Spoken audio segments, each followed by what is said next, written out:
Okay, hi everyone. Welcome to the Tuesday, March 15th, 2016 meeting of the Bristol Planning Commission. We'll start with approval of two sets of minutes, one from our last regular meeting, which was Tuesday, February 16th, and a set from Tuesday, March 1st, when we met briefly to consider a design review committee recommendation. So let's start with the February 16th. Hi, you sit there, or sit here by me, either one. I'm easy. Okay. We're just starting with minutes. Perfect. Tuesday, February 16th. Looks good. Vote to approve. No, we need a motion. I'll make a That's motion. my Yes, motion. yeah, okay. I second that. Okay.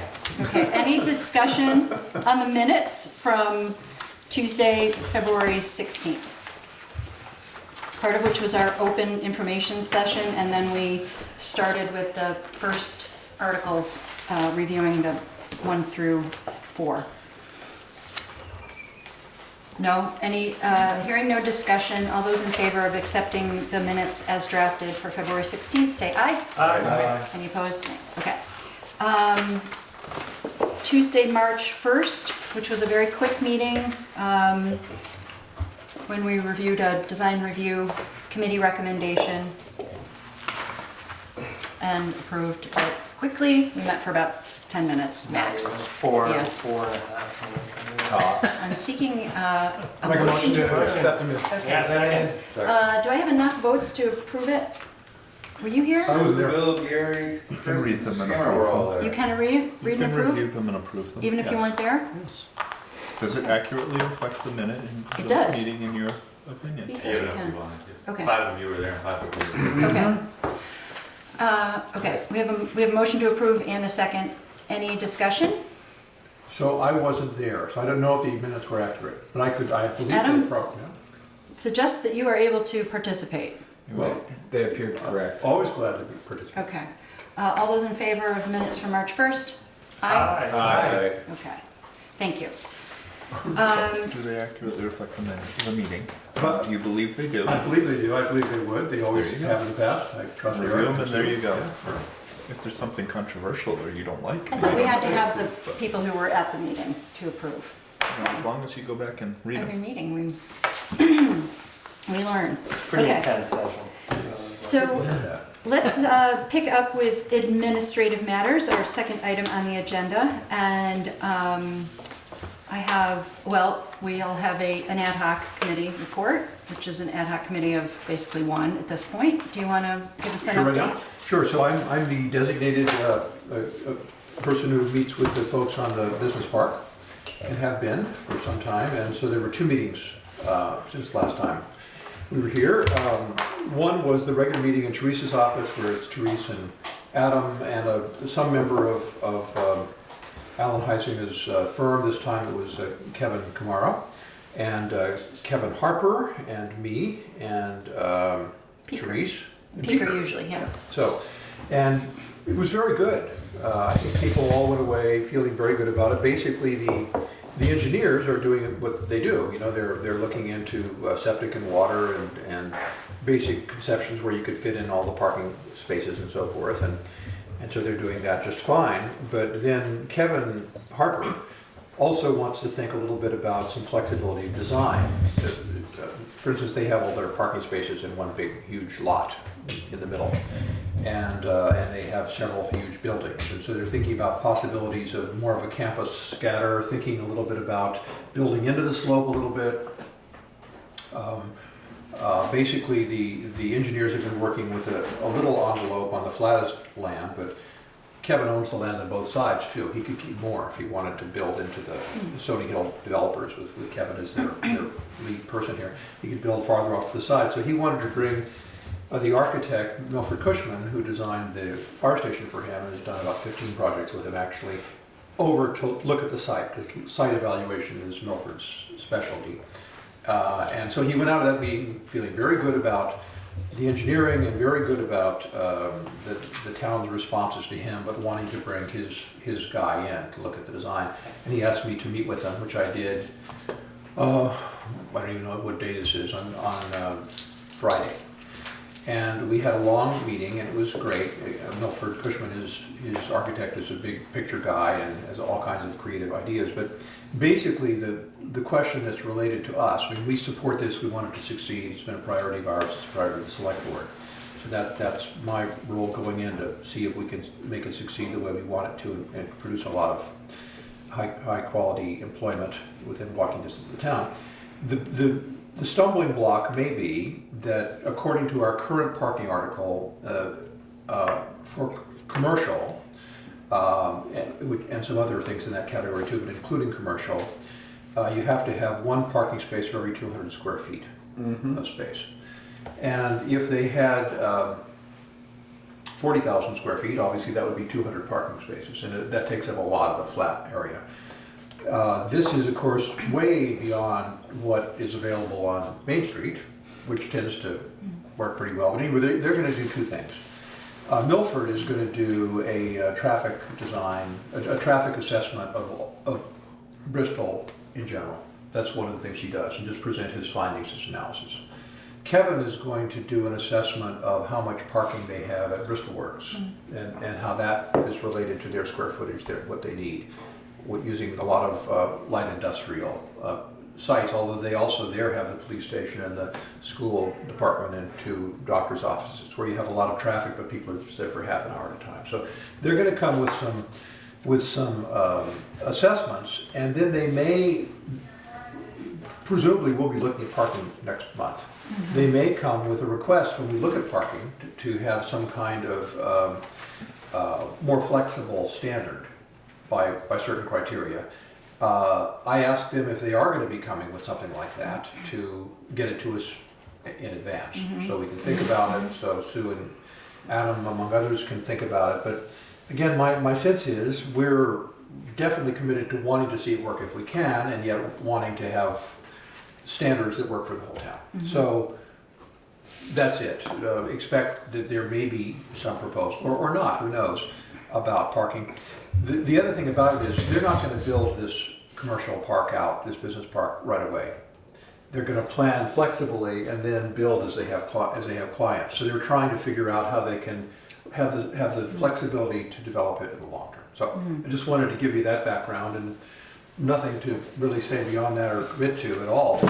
More is coming, and then we can see what that is. Do you have a plan to meet again soon? Once the assessments? Therese convenes the meetings over there, and the Alan Heisinger's company, is it called Green Mountain Engineering? Is contracted. We applied for a state grant. We were one of the sponsors. That we got it, and they're doing this under that grant. It's about a $30,000 grant. And part of their thing is they give 4 reports. They just gave the second one, and they'll give another one, and then at the 4th one, that's when they're finished.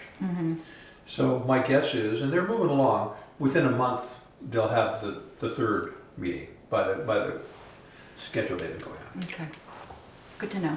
Yeah. Thank you. All right, let us know. Yeah, but Kevin's excited, and he's very happy with the town, and they're happy with him, and you know, Milford was saying, you know, maybe this could be another mixed thing, and you can put some dwellings up on top, which takes very few parking spaces. But what I said to them is, that's great, but when we got into this, our priority is employment. We want a place that business grows. Just remember that. We want to maximize that, because I felt I could say that because we've said it so many times. So anyway, it's good. It's a good conversation. So how far has it been configured, as far as conceptually, obviously, but the lay of the land there and access and... Yeah, very far actually. So you know where the fire station is. There's a road that would go right past the fire station boundary on the east side, and then it would go into the business park. And there would be a sidewalk next to that, because we're thinking of this as a nice place where people can walk, you know, since it's called campus and all. It's got beautiful, exceptional views. I've talked several times about Gary's idea about the entrance to the town, how this might be one thing if it had breweries and bakeries and artisanal furniture making, where people might stop on the way in. It could be part of a pedestrian biking thing. So we've talked about all that. The engineers basically put 3 big buildings in the middle and a huge parking lot around them. But that's just to get the infrastructure going. And Kevin is now saying, how can we do it in a way that's a little more inviting, a little bit more interesting, a little bit more flexible? And they're very happy to have him think about the design now. It's not a competition thing, but they have looked at the sidewalks. They have decided not, I believe Kevin's decided not to go for a drainage pond, but to think instead about other ways to deal with water, and to think about very park-like feeling out around the view. The southern and eastern views are quite spectacular there. They're thinking, 40 to 60,000 square feet, something like that. That's what they're thinking. But again, no decisions have been made. Right. But I think that next time our little group meets, there'll probably be a map where Kevin has taken the Green Mountain Engineering map and overlaid onto it some design ideas from Cushman Design. Is it possible that it would be staged? Is that one of the things you said, that it would be staged? You mean In terms of Phased. building phased? Phased, yes, Yeah. definitely. Yeah. It absolutely would. Do they have any potential interest? I think conversations have begun, that's my sense. I'm not up to speed about that, but his sense is the closer they get to having a generalized design, the readier they'll be to have those conversations. There is a shortage of industrial spaces in Chittenden and Addison County. This could be really beautiful. I'm excited about it. I think it could be good. It could be just what we've been trying to do for however many years. Right. That's awesome. That's my feeling. So from the parking standpoint, are they going to come in hopefully with a proposal of what would work for them from a parking space, and then see if we can I know. modify our standards? I think their idea would be exactly to say, we think this is what we really need, and then there'll be a conversation that begins. Is this still a general standard? Is it specialized? Is this kind of, when you compare it with the traffic flow in Bristol in general, which is a study they want to do before they come forward, could we get by with 150 square feet? I mean, that kind of thing. How many spaces do we think we need for what is primarily manufacturing, but then maybe with a little parking area on the end for some retail, the retail parts that go with the different stores. It's a good test of our current It is. regulation. It's perfect timing for us, and then we'll just respond given our sense of the overall context. Yeah, it's great. So, Okay, very good. Just Yeah. one thing, if you're discussing that with them at all, John, if they're looking at using some number, whatever it is, or whatever the ratio is, if they could bring and present possibly what other communities are doing. absolutely.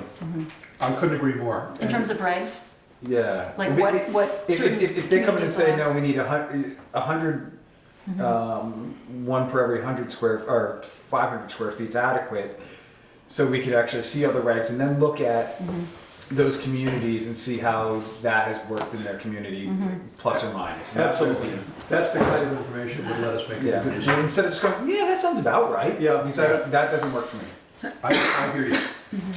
I'll pass that along too. Thank you. Good, thank you. We don't have any other ad hoc committee, or do we have any other administrative matters? One of the things I want to talk about, and we can do it now or we could wait to see how we do getting through our work tonight, which is this idea of what the rest of the year between now and next town meeting might look like. And if indeed we're committed to trying to present a whole document at some point. I think it's a motivational document and you should set the table with it now. Okay. That would be my suggestion. Okay, so I think that's a good idea. I attached this as part of my email on Sunday night, and I don't know if anybody dwelled on it, but it's a draft of, working backwards from next March town meeting, how we may consider laying out our, yep, you have it, our work and our meetings. It's ambitious, to say the least. It allows for a little bit of flexibility, a couple of hearings for the select board, but I think I allowed for one public hearing for the planning commission and to absorb input. And if we did that, it would be sort of early October. I added in some 2 meetings in many of the months leading up to when we might be able to present our final version to the select board after our public hearing. We do have a couple of likely PRDs coming up anyway, which will, I think if we stick to planning during our regular 3rd Tuesday of every month, if we try to organize our DRC and PRD work to the first meeting of every month, we might end up needing those 2nd Tuesdays anyway, or the first Tuesday of the month. I got some feedback from Therese today, and she suggested that the late fall, right when the meat of what would be expected of the select board's work around this, sort of having hearings and then absorbing input and making changes itself, might be too busy because of planning for their town meeting, their budget work for the next year.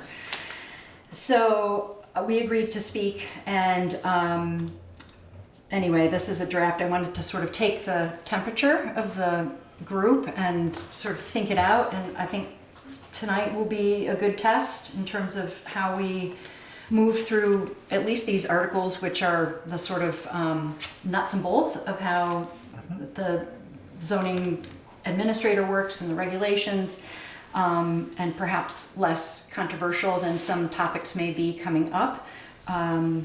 If we can move through 1 through 3/4 and start moving into 5, we might be able to stay on a schedule that looks like this. I'd also like to suggest that as we get into some of the other articles, that we may divvy up the work and have, you know, individuals from the planning commission looking at it and maybe working directly with Adam, as opposed to, you know, sort of introducing articles and, you know, dealing with them on the table, then having you go back and then have another whole meeting about absorbing that input. And I can't predict the future, but I'm trying to think about ways that we could sort of split up the work and work directly with you without overburdening you, without overdoing our budget, and moving apace.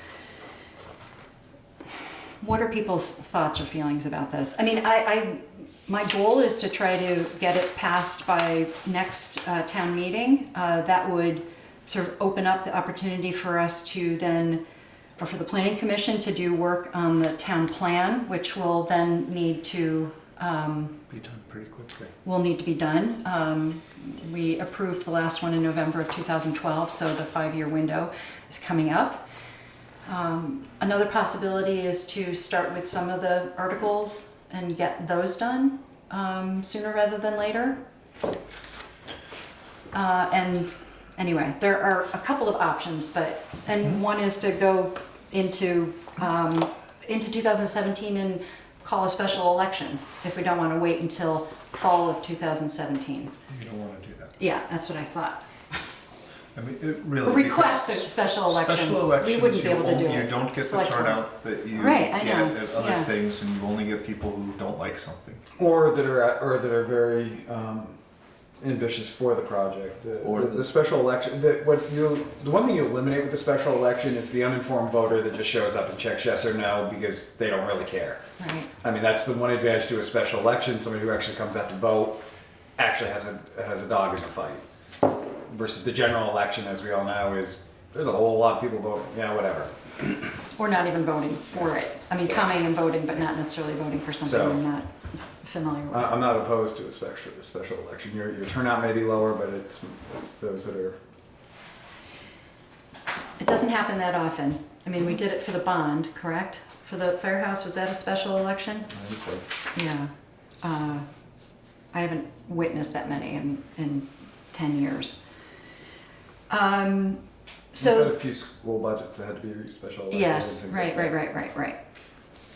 Anybody want to Well, have any? Yeah, I have very strong opinions about it, Okay. and the first one is, it's great that you did this. Yeah. It's really great. It's a really nice piece of work. Thank you. You're welcome. It's really helpful. I don't know how Eric feels about it. A lot of it depends on him. Well, it's a lot, I know, but anyway, it's helpful. It shows us what we're up against, and that's just so great you did that. I also think that the idea that one of the things, if we get jammed into it, oh my God, how can we make it?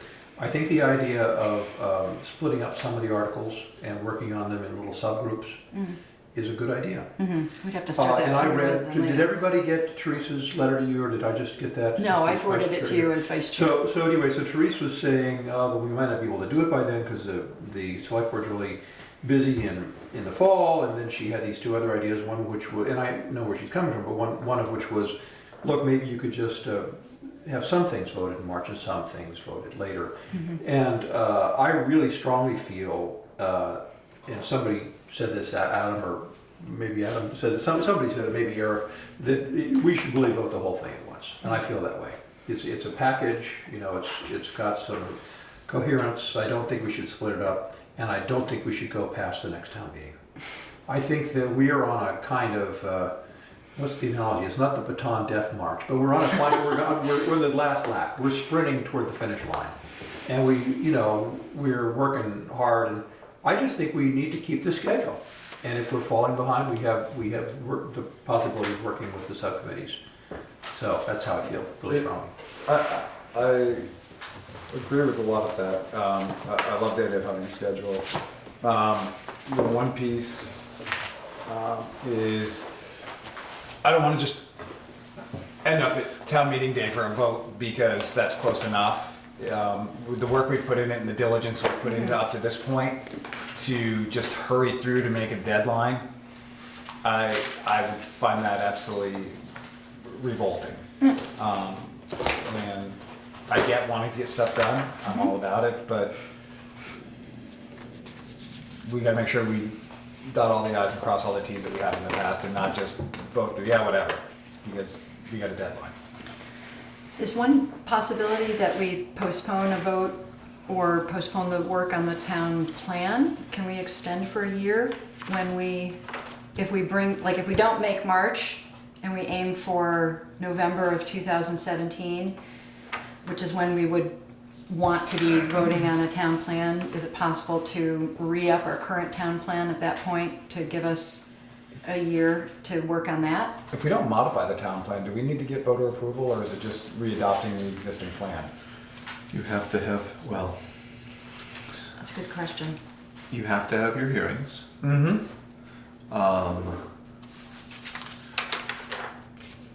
If you have given up, if the select board has given the voters the authority to, or the duty to vote on the town plan, then they can't take it back till the voters give it to them.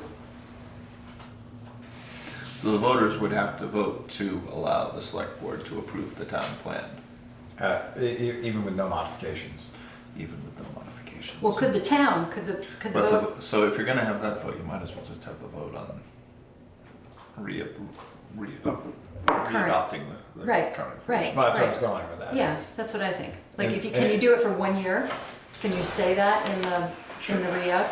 I wouldn't say that. What it does is it gives us the flexibility that Right. a year or two out, if we wanted to make a Right. modification, we could bring that modification to the voters Right. for just that one piece or Right. or multiple. Because with the tweaks to it. last one, with the one we approved, it was well over the 5-year, and we had to re-up it for a few more to buy us the time to continue the revisions. We were just out of compliance for a while. Had it expired? Yeah. Yes. Yeah, okay. Okay, so those are considerations. I don't think we need to solve that tonight, but those are options that I think, I will want to and need to talk to Therese, and any of us can do that too, about what might be acceptable to the town or to the select board, what they might be able to absorb, what are our options of March 17 or November 17. And if it becomes November 17, I think we do need to sort of suggest a what would you call it, Just a readoption. a readoption. Well, I mean, if that's the case, by February, January this coming year, we'll know if we're there. Yeah, I mean, in all reality, and if we aren't, would it make more sense just to put out to the voters on town meeting day, do we readopt Yes, the existing yes, plan yes, at that point? yes, right, That's a good idea. yes. And in terms of the scheduling, so we have 1, 2, 3, 4, 5 full planning commission meetings between now when we have, and when we have to go to work, right? So, again, that's the real anxiety, right? Why 1, the- 2, 3, 4, 5, And then we send it to the select board. basically 6. So It's 6 or 7. If we, so when do we well, send something to the select board? After September? 6th. I was suggesting that if we met on Tuesday, September 6th, which is a first Tuesday of the month, we finalize all the work we've done between now and And then it then. would go to the select board. In October 18th is No, what we they warn it proposed. we warn it to have our public hearing. We have our public hearing on October 4th. I hope I did this Mhm. right. I think you did. We make final modifications and we send to the select board. Yeah, great. Well, we're trying to In have finished October. all the articles within the next 5 Yes. weeks, right? Yeah, well, yeah. And that's the I idea think we have a before we little bit start more that. time. We could get into September, October, but once we warn it, we wouldn't continue to make changes because we've now warned it. Exactly. So we might, within that range, it could be an extra meeting. So I'm just thinking. Into September, if we're- I'd say. If we're, that's the main time crunch, it seems to me. Right. Not the plan. Yeah, And I like the idea that if we didn't get around to doing more than the plan, we could ask the voters to reapprove the Right, plan, which right, is still a right. living memory. But, and it's still good. so is it possible to have sort of little goals for each meeting? So we know if we're, I mean, do we know what we have to do by each meeting? Well, we spec'd that out a couple of meetings ago. Yeah. And so tonight's a good test. Okay. You know, if we can get through 1 through 4, it's a Yeah. good, we'll see. I mean, this And should then we be have fairly more- non-controversial. We have more, the elements. meeting is farther into the summer? So the next section is Article 5, Yeah. which is more complicated, and we originally talked about using 3 meetings to get through that.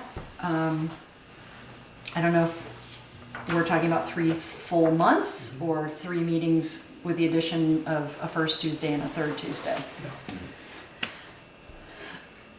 How about, Thank you. Yeah. And there's one last question here. Well, speaking for me, some of the first Tuesdays, I know I can't make it and some I can. Might it be good to go out and figure out which of them are really available for a quorum in advance, going until September, and then knowing that those are places we could just have a full dress meeting if we needed that. probably. So, I mean, I can at least ask people's vacation schedules if they know. I mean, we are going to get a couple of PRD applications perhaps within this time frame, at least one. not only, so we could say, in your vacation schedules, are you free on May 3rd, June 7th? Yes, June yes. 1st? I didn't ask that question. So to this point, Yeah. given our wanting to make Right. sure we get the time. Right. Okay. It's a good homework assignment for next meeting. Yes. To ask about availability, anticipated availability. Okay, I'm gonna work on that with everybody. Okay. One other thing that Therese asked me about was our introduction of site plan in our Article 10. And I managed to forget to bring it up as a topic when we presented to the select board, when I wrote up our narrative and captured some of the highlights. It was unintentional, but she asked me about it afterward. It's a new element. And she suggested that with 2 new members of the select board, that it would be important for us to come back in April, sooner rather than later, and talk about the site plan, introduction of site plan as an element for review for appropriate municipal body. So if I may, Yeah. when we first discussed that, we created kind of a memo. Mhm. I think I gave you one on the difference between site plan and conditional use review. that hopefully, I think it's one page that Yeah. explains the difference between the two. Okay. I think with that and the schedule of uses, Yeah. specifically so that's one page both sides, Yep. and you have the current zones Yep. and the uses that are allowed, Yep. and you have the proposed zones and the uses Right. are allowed, Right. and whether it's site plan or conditional Right. use. We're going tonight, I hope, Mhm. we're going to set up, and Right. the site plan conditions are going to be exactly the same Mhm. as the second half of the conditional use Mhm, provisions, okay? Mhm. So they'll be basically the same criteria, whatever you choose that to Right. be. I would say that, given that the test for conditional uses is this appropriate Right. here? If it's appropriate here, then what constraints do we want to put on the site, which is site plan review? Right. It's a two-part test as opposed to a one-part test. Right. I think you can show the select board relatively easy that Right. most of these uses were going through site plan when they were conditional use review Mhm, uses. mhm. You've expanded the uses a fairly amount, and you've reduced Right. basically the steps that they need to go Right. through, or the hurdle they need to get over to be allowed. Mhm. Because when the choice was permitted or conditional use, Mhm. if there was any question, a lot of the times, a lot of planning commissions, most planning commissions say, well, conditional use because we want to have some control, we just don't want it up there. Right. So I think you're actually making things easier for businesses, not harder. Right. I think it's the introduction of a new step or a new layer or a new choice. Yes. And being clear between whether it goes to the ZBA and to the PC is an interest. I don't know if it's a concern, but it's certainly of interest. Sue, I think part of that is taking over the responsibility, this new responsibility by the PC and whether they have time to do it. Right. So I think you should, if you want to address that as well. Yes. Right. For example, I think right-of-ways are going to possibly come to you. You already have PRD, so I think she just had a question about you taking these on and how you're going to handle. Right. Planning plus Right. PRD plus Correct. site plan. So Once the just, zoning's done, we have tons of free time, so. Yeah, except for the town plan. subdivision regulations. The bulk, 55555. Yes, I know. I agree. I mean, we make time. Right. Okay, so Therese asked about whether we were interested in going to their meetings in April, which would be Monday the 4th or Monday the 18th. And I'd like to not go alone, so do folks have a preference for the 4th or the 18th? I told her I would talk to Could you you remind guys, us why they want us to come again? just this very conversation to explain About with their this two new site- members of Yeah. the select board, and to talk about the introduction of site plan as a new option. Do they want a general overview as well to bring Pete and Ted up to speed? She didn't say that. She specifically mentioned site plan, but I probably would just put it in the context of a reminder of the overall. I mean, we had a great meeting with them that night. I just didn't think to bring up site plan, and it was unintentional, and I easily could have. Okay. If you're trying to You know, it's volunteer. free. So what are the 2 days? Monday the 4th, they meet on the first, well, they meet on Monday the April 4th or Monday, April 18th. 4th is good for me. Either one's fine. I can come the 4th. Okay, what about you? My spring is far Yeah. away, most of it. Yeah, far away, I bet. Okay. I So mean, it might not, in the yeah. sense of my I'd rather have you come to a being. planning commission meeting if far we have away. to pick. Mhm. Okay, all right, so let me aim for the 4th. Is that 7 o'clock? They meet, are they meeting at 6 or 7 right now? 6. When did they switch They over would to assign sign? us a time. They would assign us a time, so I'll get back to you guys with a time. Okay. In a few days, How about you? notice would be either one's fine. Okay, I'll talk to Therese tomorrow. Okay? And then send out I'll send out a separate email. Yep, that'd be good. Okay, At least thanks. a couple days in advance. Yeah, no, I'll do it right away.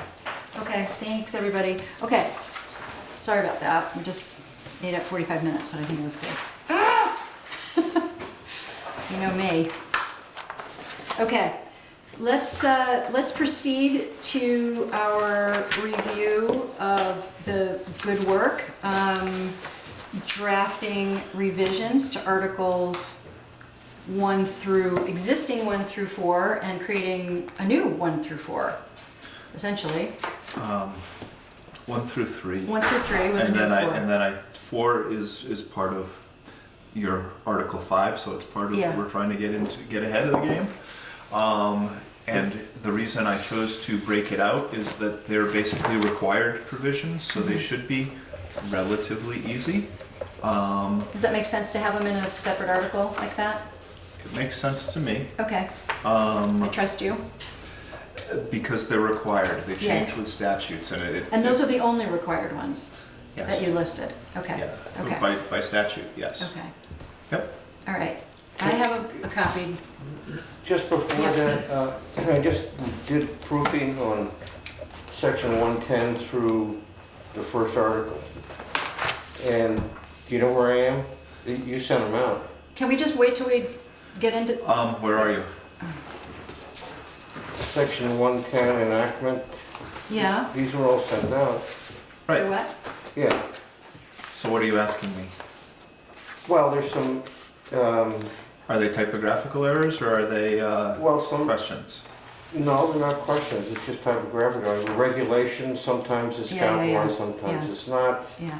So why don't you send those to me? Okay. And if they're not, if they're what I call typographical and non-substantive, then I really appreciate the proofreading and we can just take care of them. All right, And I read it super carefully too. Okay. And literally like Great, added words and, okay. I tried. want to be able to Good. figure out. I didn't have time. I mean, I in know, all honesty, I know. 24 hours is not acceptable. For this much information, Well, you're right. so I was pissed. I don't want to sugarcoat it. I put in as much time last night and tonight as I could, but I have other commitments outside of here. So, I didn't get one yet, so I'd appreciate a copy of. I'll take a copy too, I looked at it This is the same online, as you and got that. last Either night. way. The only thing that's different is Yeah, I one put copy, the one draft copy, yeah. date on the top. Thank you. Eric, do you want one? No. Susan's got one. I got one. You've got one. Okay, so can we talk about let's review your intent. I mean, I Okay. think that if I can make just a few comments and observations. Absolutely.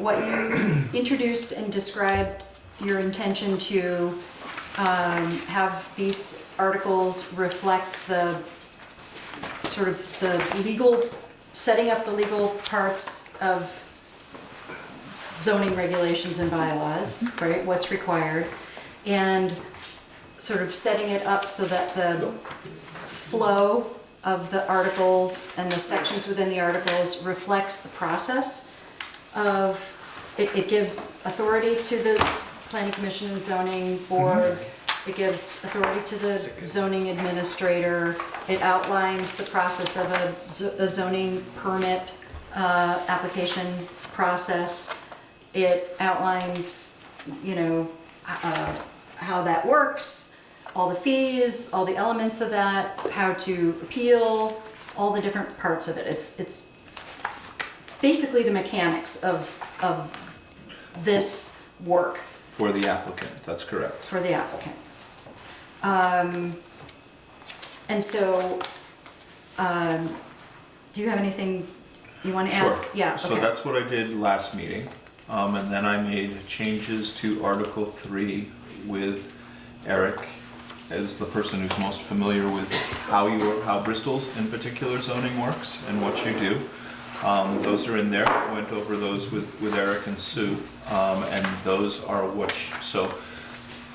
Article 1 didn't change, Article 2 obviously didn't change because it's what you'd done previously.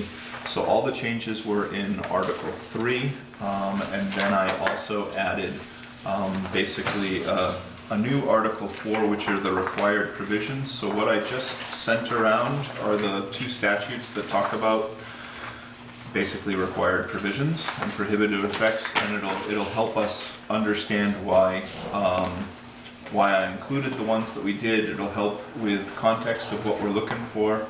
Oh, you need one of these. Sorry, I'm holding it. I'll camera try, but I'm denying that. And should help us basically move along through the articles. Okay? So you're right, I did not give you enough time. I did not get it done on time. I had my regional plan readopted last week, and I got stuck doing some Congratulations. regional plans work, and I didn't get it out in time. But I will rectify that next week, and you were rightfully upset with me. Okay, That said, that said, it's a lot of great work. Thank you, Eric, for looking at it so closely and for outlining your input. so let's just all of look which at is reflected here. Article 1 for just a second. This is largely what I would call administrative. Again, I didn't make any changes to this since last meeting. Does anybody have any substantive things that they want to bring up about any portion of Article 1?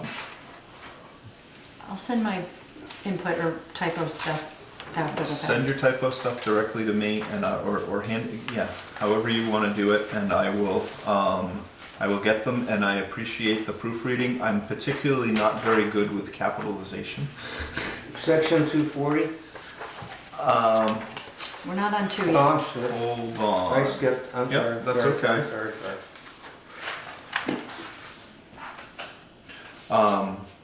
Can I just ask a general question, and this may Yeah. be sort of a typo question, but just in terms of, it seems like you guys came up with a good compromise on numbering sections within articles. So for instance, in Article 1, you start with section 110 rather than 100. Is that intentional, or is that, I circled it myself to sort of come back and ask you about that from a, or is it, should it be 100, 101, 102, or do you build in these by tens in case in the future there's a I build in 111, 112, 113? I build in the tens, Yes. the 10, so that if there are things Got to it. fill in In the future? in the future, Okay, then we have the ability I to see. do that. okay, But again, just for consistency standpoint, like other sections start at the even number. Right, like in right. Section 3, I'm looking at it here, section 300. Right. So. so I'll just So- give that to you as a typo. I'll Okay. make it Okay, 100 all right, it's not and- substantive. And just out of curiosity, on page 2, you had, look at 4413 subsection C, or section C. Right. Basically, Why? this portion, why did I want to look at it? Yeah. Because it was a reference there. So you have 4413 in the packet that I just handed out, subsection C. It basically says,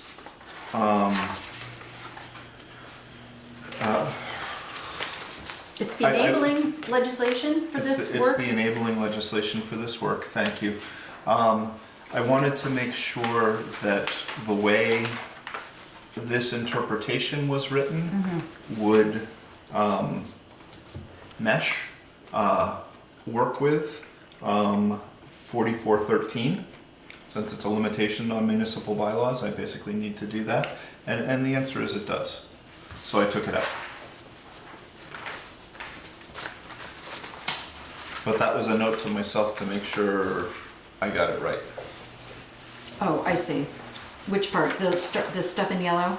Where Oh, are we? look up, so Yes. Chris's reference Yes. at the top, okay. Yes. So beginning with, except where these regulations specifically provided to the contrary It's fine. is fine, okay. Yes. All right, I see, Yeah. okay. Okay.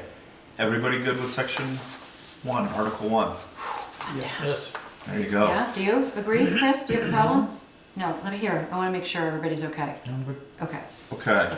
Article 2, these are all the districts that you made, but I did put a front end on it. Section 240 in particular was something that we discussed probably a couple of years ago at this point, a significant amount of time ago. But it's meant to give you the general standards. It's meant to explain how the districts are laid out And tying it to the town plan. and tying it to the Yeah. town Can plan. we just go back up to section 200 real quick? Sure. The asterisk where it says. Yes, we agreed to take those out. He didn't yet. The village stuff? Okay. Yeah, or it's considered to be the village district planning area. Yeah, we're or the gonna, village planning. we either agreed in one. the last meeting to take out the asterisks. And it's Okay. related to the former village. Mhm. And we just didn't make the change yet. Okay. That's a typo. Good. Thank you. Let's see. Okay, on to section 2. Okay. The 240, I was just thinking of a formatting thing. Description is divided into 3 sections, then indentation, section A, blah, blah, blah, blah, blah. Send it to me. Good. Tell you what. So sure, I'm happy to take suggestions like that make it read clearer or easier. Okay. I do have a question. It might be considered substantive. I don't know. I think at the last meeting we talked about inserting what is either the design review overlay district as one of these, or, and I might be confusing this, what is currently our Article 11, which Yes. is the enabling. Yep. Yeah, so should we do that here? I can put it in there. It makes sense that it would go in this section. I'd want to review it before I put it in I there. see. Okay. Because I want to kind of just move on. Yeah. So, Yeah. do you understand what I mean? Yeah. I want, if I'm done with a section, I want to be done with it. So So between we now and can the next put, meeting, can we I can insert, try that? I can insert it in there, and that means we would take it up at the next meeting. Okay. Okay. In order to get through 2. Yeah, there's also in 240, in section B, security the permit issued by the town zoning administrator. Parentheses, no residential, non-residential use marked with an asterisk also requires site plan review. It's irrelevant if it's residential or not, because we have site plan review in many of these sections for residential uses such as multifamily home or. I agree. We talked about this on the phone. The only thing, you can't have site plan review for single family and two family uses, which is why I put in not, but that's fine. We do I have it for can- multifamily. As can- long as we don't put an asterisk next to either of those that can't have it, it then clears up the rest of those. I can issues. just take out site, uses marked with an asterisk require site plan review by Correct. the appropriate municipal. Exactly. That's Okay. better. Okay, good. I agree. Okay, so the zoning map would go in here, the table of uses, Yes. that's what these references are, Yep. and then a version this, essentially. Mm-hmm. Okay. What was Article 10 will now be part of Article 2. Correct. Okay.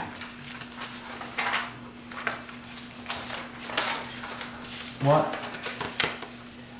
The last paragraph of this, I get Of what? section 240. It sort of goes into an overview of exemptions, but then we get into the nuts and bolts of exemptions. Well, I'm not sure why we even discuss it there. It seems, We do have an exemption section. that's my point, is that I don't know. It's Is it necessary? Is that your Right. question? and does it set up for potential confusion later on in life? I mean, here it says like small sheds, but we don't define what a small shed is until later on in the document, so why even bother bringing it up? Because if I came in and said, hey, I'm building a 10 by 10 shed, So I put this in here on purpose, because I wanted to flag exemptions. We have exempt uses and it'll be C section 301, and I will add that once you guys approve that. But I wanted So in here, there's exempt uses, and it'll say see section 301, but people won't know it. If they read the introduction, they'll know, okay, maybe I'm an exempt use and I should go to section 301 first. So it's meant to tell a story. It's meant to, yes, give a preview of things to come. If you would like me to take that out of there. Well, or tighten it up a little bit. I mean, I get now what the intent is, and from that, if you stop at, in the first sentence alone, you stop at these regulations, and then you omit the rest of the sentence, and then you pick up the next one, exempt or uses are covered by section 301 of the regulations. That really says the gist of it. It gets into the nuts and bolts of whether the ZA has actually involved or not, and it just seems gray. Are you trying to explain what exempt uses are? I was trying to give us an example of exempt uses because the town of Bristol Planning Commission chose to, like small sheds, or state statute like hunting, agricultural, and silvicultural. But if you don't want them, I don't see why it hurts. It's just giving someone a sense of what's. So I was trying to give them a sense of what's coming.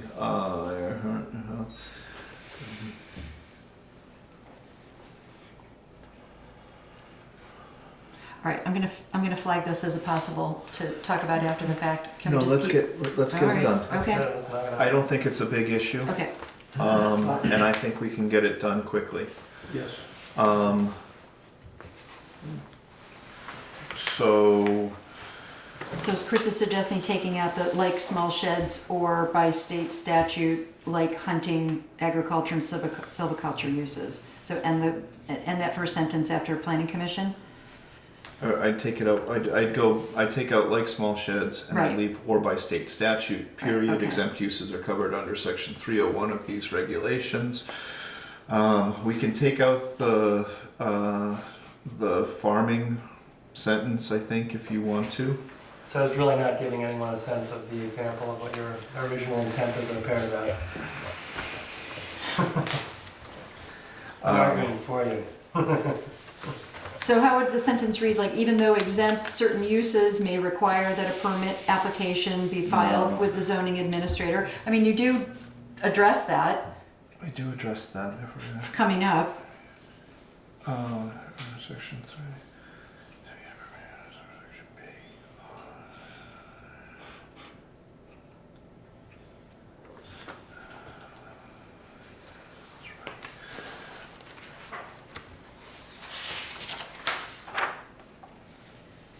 So I can take out, Chris, I can take out the examples of the small sheds or the hunting silviculture. Farms, I do want to say exempt uses are listed as a type of permitted use under subsection B. I think that's Because good. otherwise it's confusing. Why is it an No, exempt? that's fine. That's fine. I don't have a problem with that. Okay. Again, I just think if we get into examples there, Is it the small sheds Yeah. part and hunting, agriculture, and silviculture uses? If those are out, it's a If we tighter, scratch that, it's okay, right? it's a tighter paragraph then. The various and examples. then sort of even though exempt certain uses like farm structures may require the permit, that gets all covered later on. I'm not sure why we even go I there. agree, take that out, take that sentence out too. If you get rid of that one, and then I think it makes sense. I think it's hitting what the intended purpose of this Yeah. paragraph is. And so Okay. useful purpose. I'll take out therefore as well, and it'll just be exempt uses are listed as type of permitted uses on subject B. Okay, subsection B. Yeah, that feels better. Yeah, good, good. Okay. Everybody ready to move on to Article 3? Yes, and so at the next meeting, we'll have a final version of this that will have this design review overlay district added in. Yep. Yeah? Yes, and we can take Do you want- up the design review. Yes, the Yeah. answer is I will put All it right. in You there. want to keep going with this document and then come back to the design And the review only other business? thing I would say right now, No, if I put it in there, I want to get it done. Yeah, okay. I would assume that we're going to stick with exemption in sections 301, so wherever Tyler stat 301. Yes. Great. if we change any of these sections, we have to change it where it's also referenced elsewhere. Absolutely. That's And why we'll I have to put, reread. that's why I put the references Right. in yellow. Yes, Yeah. And I may not change them till the very end of right, the I agree, document. I Either agree, way, I it's agree. just- We'll just keep So- reading for that, and to check as we go through. Okay, so are we okay with Article 2, as we just described? Yes. Adding in Yes. the design review? Good, I think we're good. Okay, All right, Article 3, so take a look at 4413 for me. all right. Okay, this gets to a lot of your exemptions and the reason that they're in here. Okay, and listed in here. So, let's see, on exemptions 301 on number 2, this is farm structures, and we just talked about farm structures need to come in and need to basically show Eric as the zoning administrator that, hey, I'm building this. I think I'm a farm structure. He says, yeah, you're a farm structure, you're exempt, you don't have to get a permit or pay a permit fee. This is a So, change yeah, from one of our current regs, because we talked about, it's important for Eric for the requirement for someone to fill out an application, gives him the chance to agree that it's an exempt use.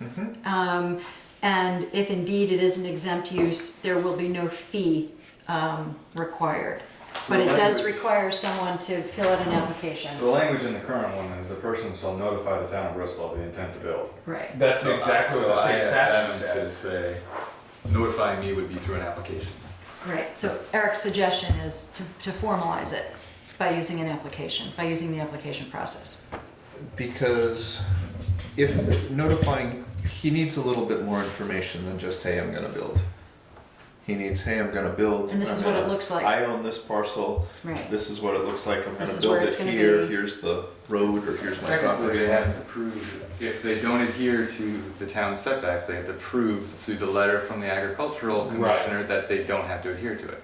So if Correct. they try to build something that doesn't adhere to it, and we didn't know about it, then it's already too late.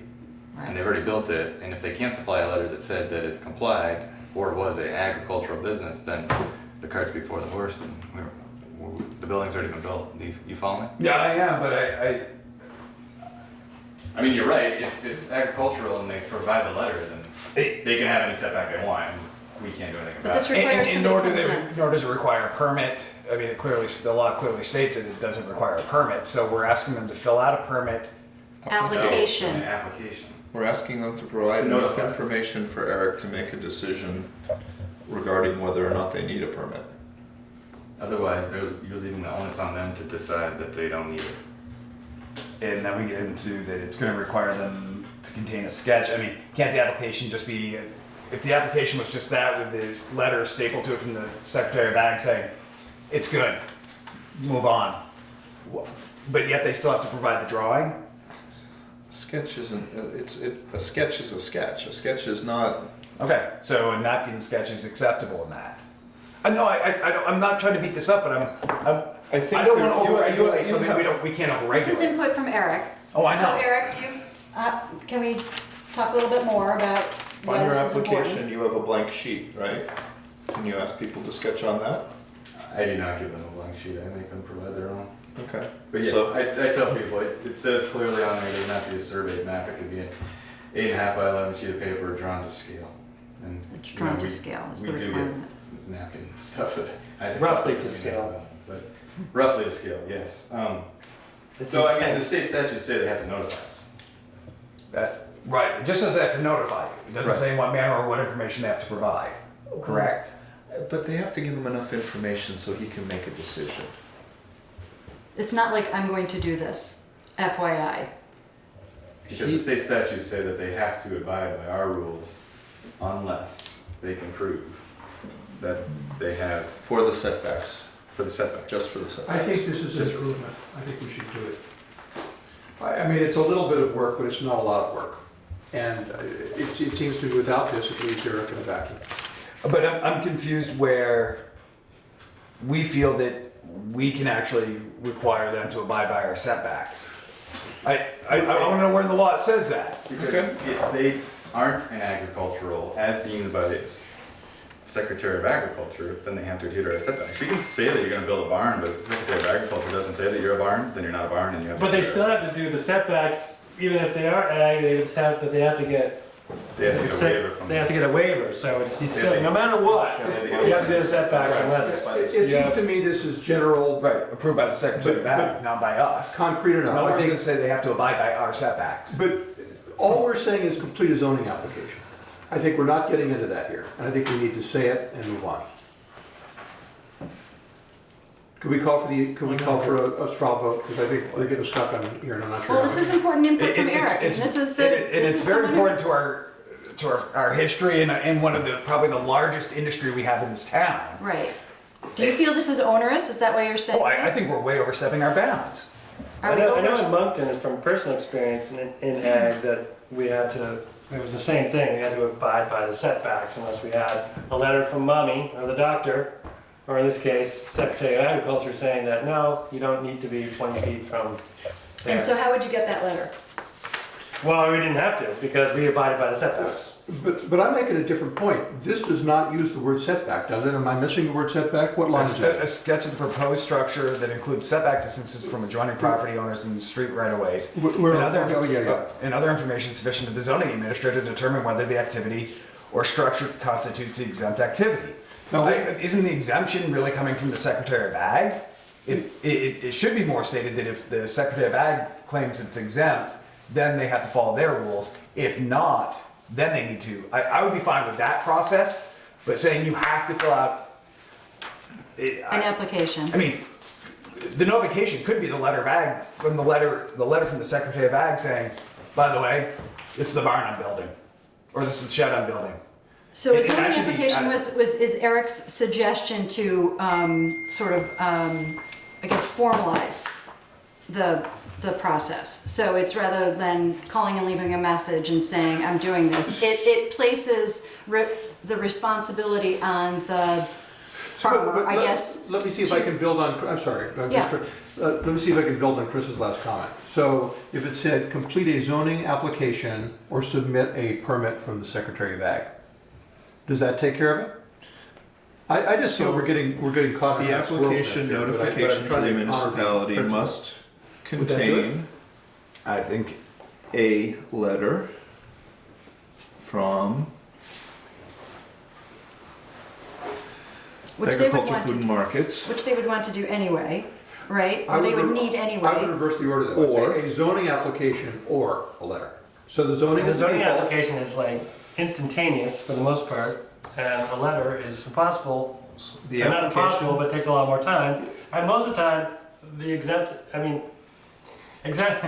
the setbacks, it's difficult Yeah. to, in a farm scenario. It's not that it doesn't happen, but more often than not, it's just like, I'm putting it here, and I'm way away from any setback issue. But again, I'm wondering, Generally. so And how do so I you- agree with that, but does anybody have a problem if we say a zoning application or a letter from the Secretary of Ag? Right, showing exemption. what's What's the been- correct, what's been what's the approved. correct language? Does that the set, take waiving the away anything in your setbacks. opinion, Chris? Or if you have- waiving, reducing the setbacks. because the verbiage. Simple verbiage. Right. Will, must complete a zoning application or submit a letter from the Secretary of Ag approving the project. That's not so complicated. I think we should do that. I thought that's what it was anyway. Well, but if it's ambiguous, we can add those words. Doesn't have I to would be. rather see them fill out an application, which literally takes about 5 minutes. That's why we put it first. Yeah, but you're saying or. Or, So then somebody comes in on a letter. Now I have this letter about a building that's being built, but I don't have a permit to attach it to, so I don't have a name to file it against, and it doesn't go in my But system. you don't have a permit to, an ag building doesn't require a permit, so you don't have a permit I to have an attach it to. application which has an application number, and the system can file it under. But again, we don't, as a municipality, we don't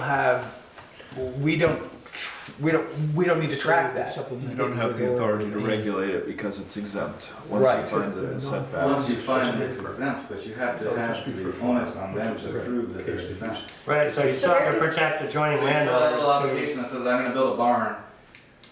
You staple the agricultural commissioner's letter to it, and you say, here, Eric, I'm exempt. And I say, yep, you are. Like So, that's you it. know, so the implication is. So they wouldn't have to fill out anything other than just, here's my name and I'm building a barn and here's the letter that goes with it. I mean, how much do they need to fill? I mean, it talks here in this saying that they need to bring in a sketch.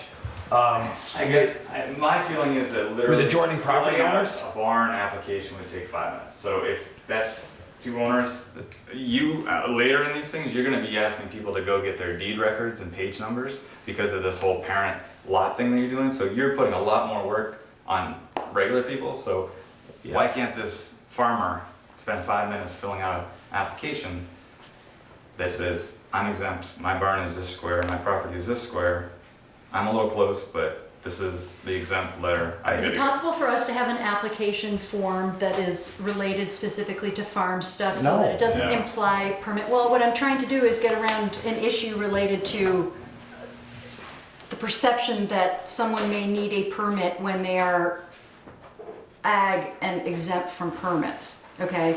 So that's the rub right here, okay? Yeah, it's more, I just feel that we're overstepping what the law, A, requires and B, allows. I mean, Is that true, Adam? Is a town I don't- able to? You're basically asking for information sufficient to allow Eric to make a determination as to whether or not they're subject to zoning. Basically, the regs say unless it's exempt, they're subject to zoning. So we can put in contain a letter from a agriculture, food and agency of agriculture, food and markets. That's fine. The application notification to the municipality must contain a letter from agriculture or contain a sketch of the proposed structure, providing sufficient information to allow the zoning administrator to determine. I think it's... So is it an overstep of Bristol to ask that that process be part of this? I don't think so. If you look at the statute, and so in this page that I handed out, I mean, wouldn't an adjoining landowner want to know that if they're within setbacks, if they're within 2 feet of the property line, that they have an exemption? so let's look at it. A bylaw under this chapter shall not, it's a second page, page 2 of 3, on 4413. Shall not regulate required agricultural practices, including the construction of farms, as those practices are defined by the Secretary of Agriculture, Food and Markets, or silvicultural practices, yada yada. There's a definition of farm structure. Eric needs to know whether or not whatever's proposed meets the definition of farm structure. A person shall notify a municipality of intent to build. So we're saying when they notify him, they fill out the application. So this is Eric's suggestion it's- that his application process is Is the what, notification. it's a notification. It Yes. allows him to sort of, in an organized manner, receive information that helps him agree or advise the applicant or the person intending to build that they agree that this is an approved or exempt use. Yeah. Yes. I would like to say that I think that we've had the conversation. If we could have complete a zoning application, add some very brief phrasing that responds to some measure to what Chris has raised. Complete a zoning application.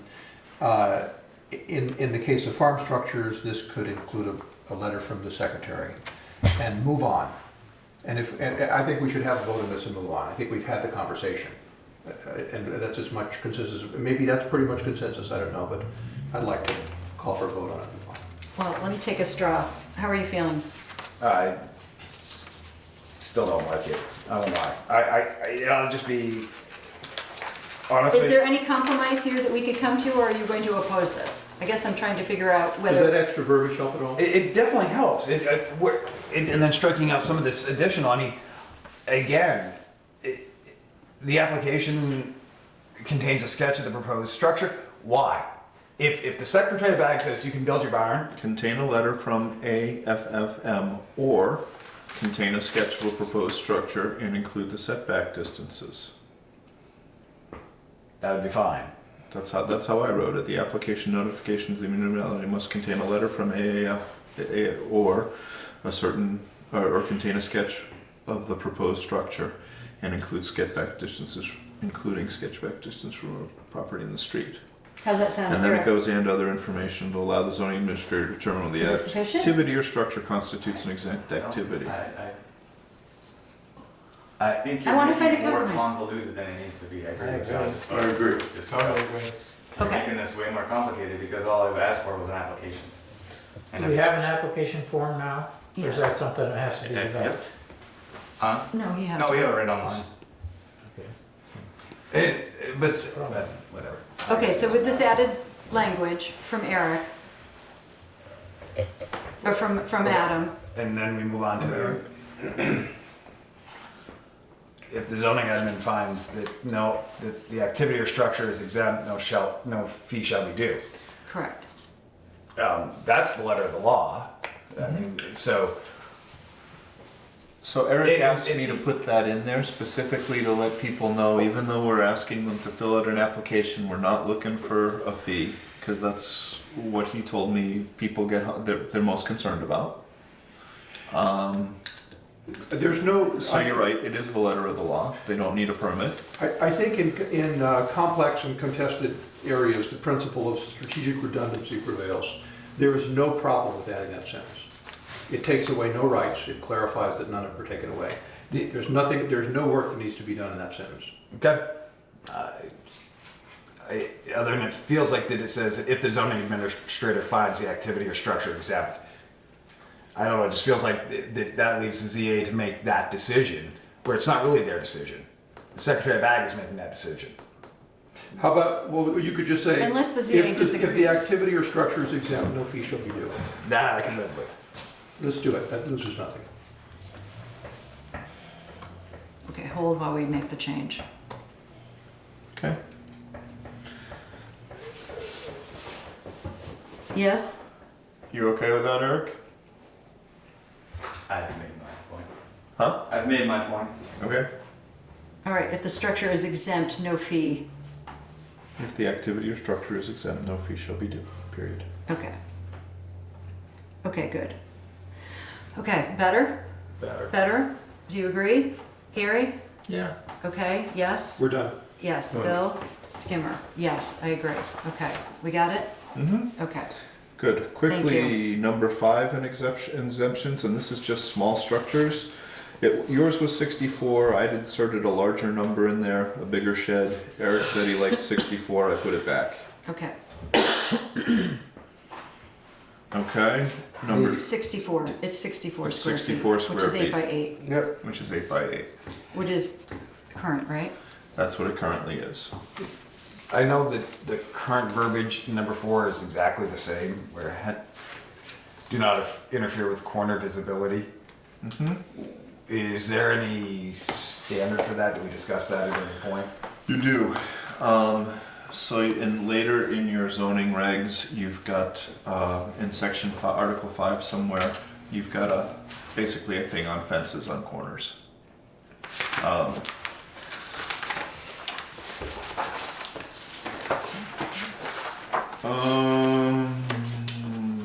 So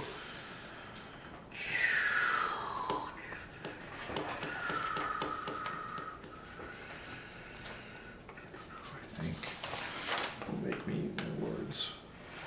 Is it interior lots? No. No, 545. Corner Corner lot exceptions. No, that's what she. That's the lot exemption.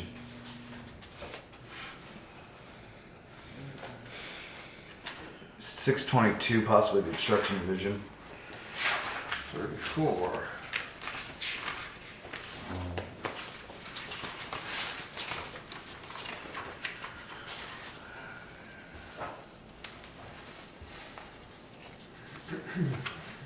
Yep. Yes. So it's 622. Should we just make a reference to that section so that, I don't know. That's gonna go away, right? Not If we well, do it here, does it go away? I can make a reference to it and just highlight it, and then we'll get the section right, whatever Okay, right. it is. All right, so reference section. I'll just add a note there.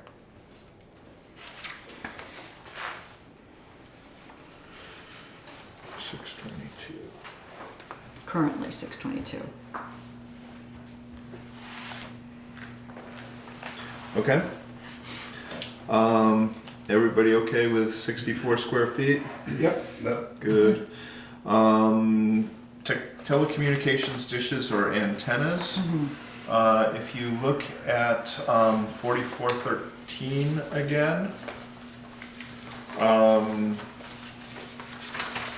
let's see.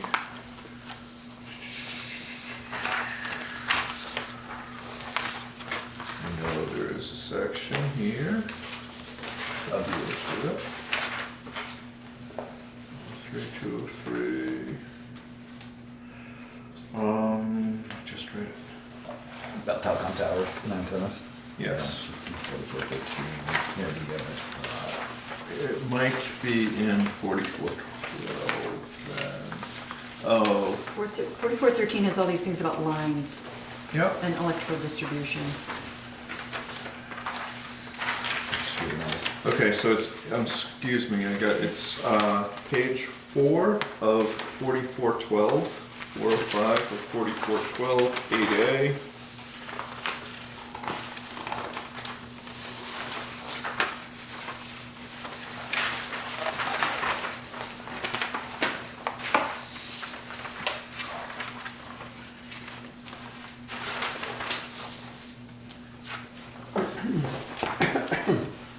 Oh, right.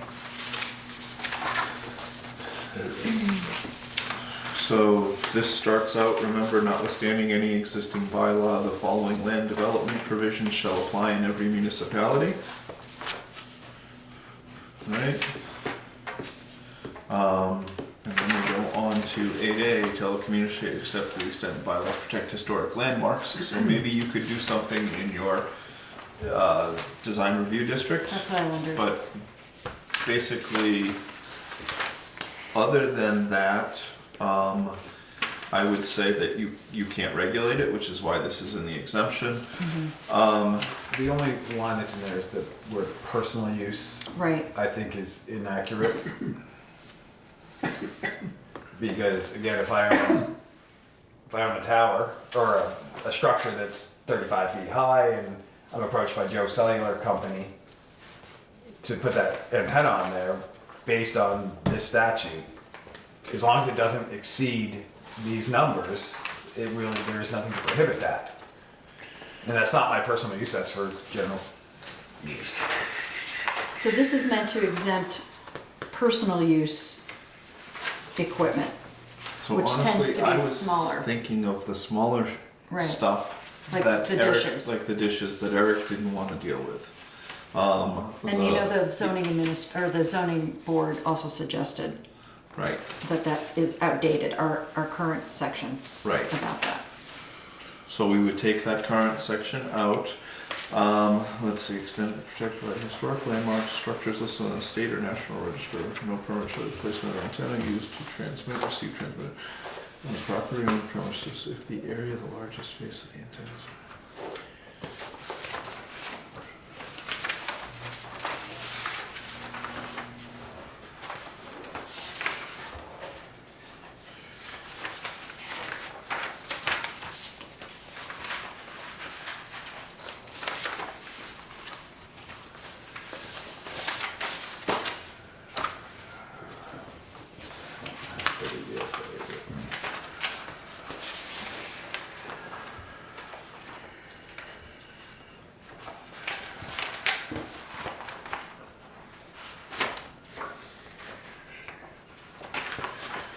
So are you Alright, looking to make a so- reference here? No, I'm looking to, Eric basically said, I put personal use. Yes.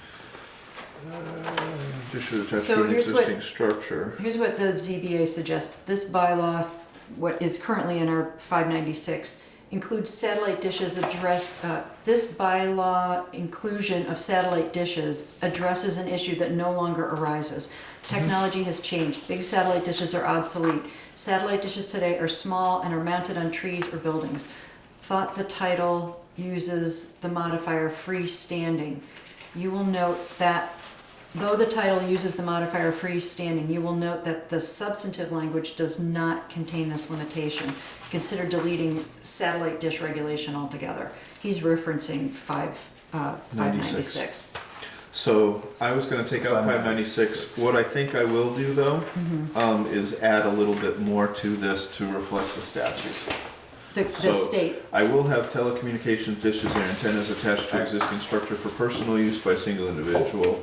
And additionally pursuant to, and I'm gonna reference basically 4413, But 44, actually, as I read it, 4413, or 4412 8A. sorry, is actually, appears to be covered on 597 of our bylaws. It's more where we're getting to that mess.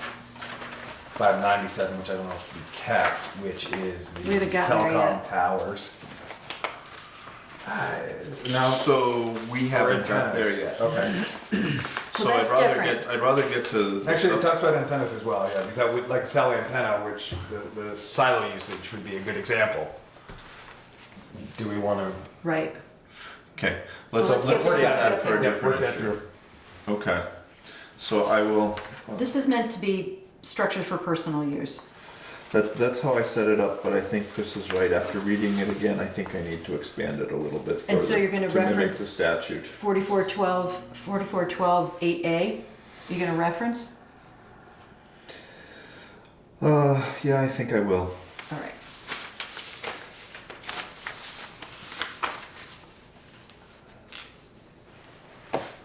Okay. All right. Because it'll be additionally, all antennas less than, Right. even commercial antennas Right. less than, thus and such. Okay, Okay. everybody okay with that? Yes. Okay, let's see. Temporary roadside stands, basically we changed this up, Eric and I changed this up a little bit from your existing reg. They don't have to take their stand down in the winter. They can leave it standing there. Good. We thought that was too onerous.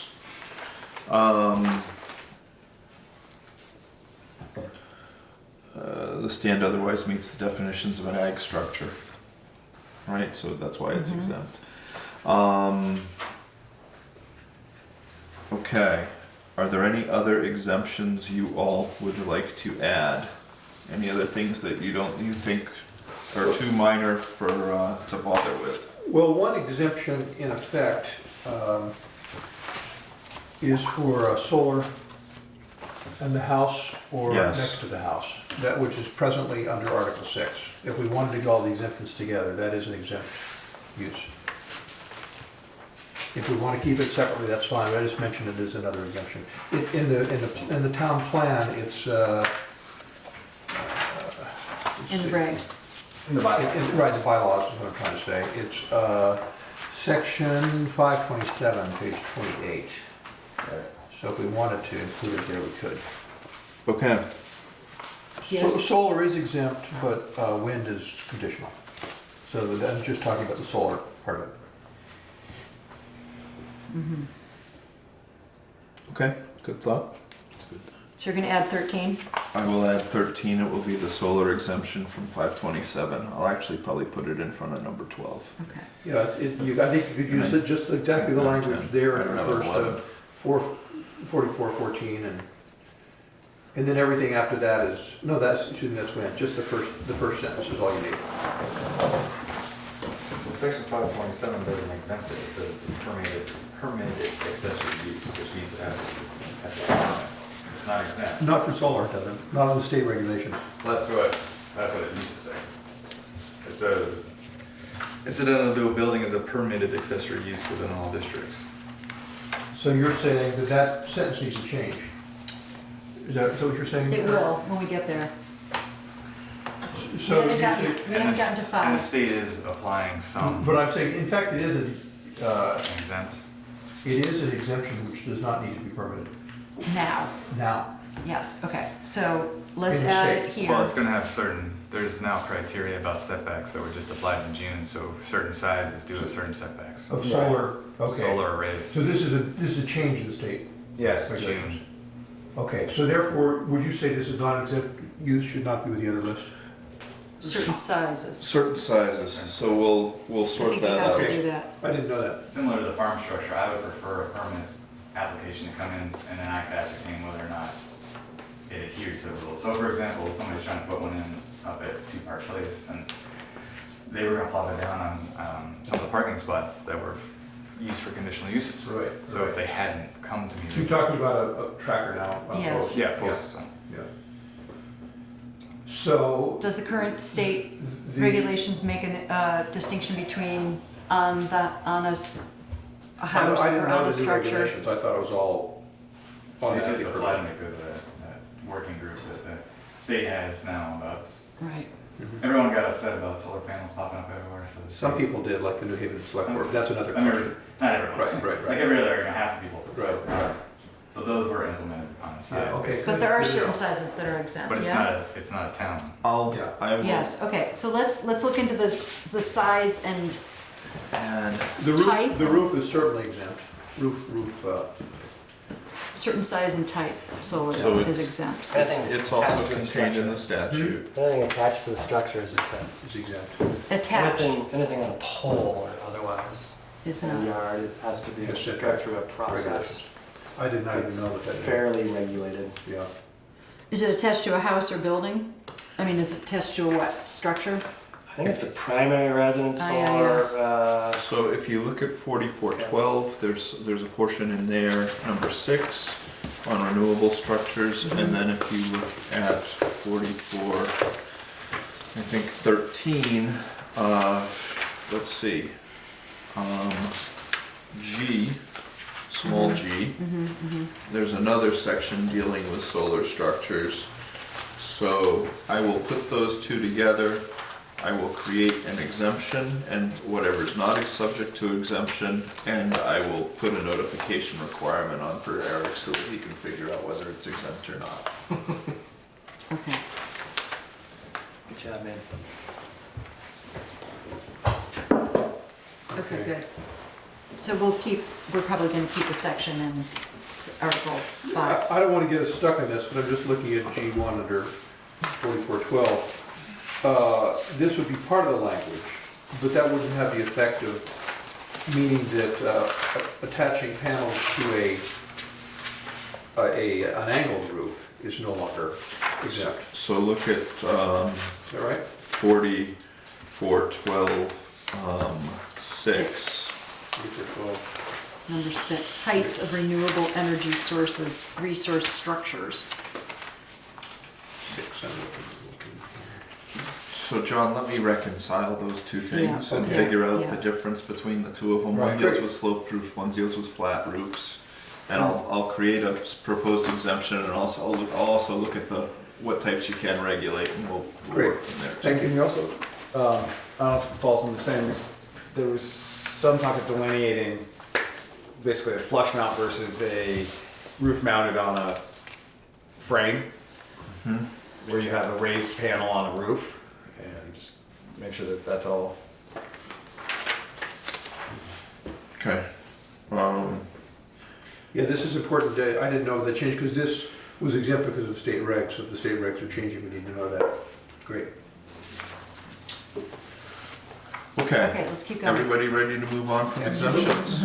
Okay, zoning administrator, basically these amendments are, take your language and go to the term of the zoning administrator, so I added things that were already in your existing, regulations. Permit fees. So this section, basically this is everything to do with The work. things, the work that Eric does. Action on posting of a zoning permit, so I changed that because Eric does the posting as opposed to having the applicant do the posting. Is green added, did you say?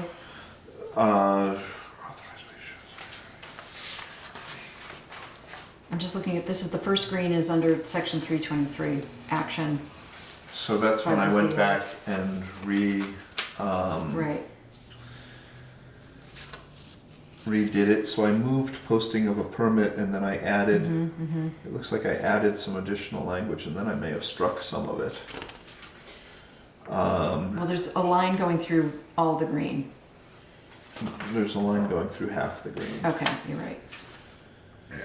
So I changed all activities off. Eric and I talked about it a Yeah, little bit. yeah.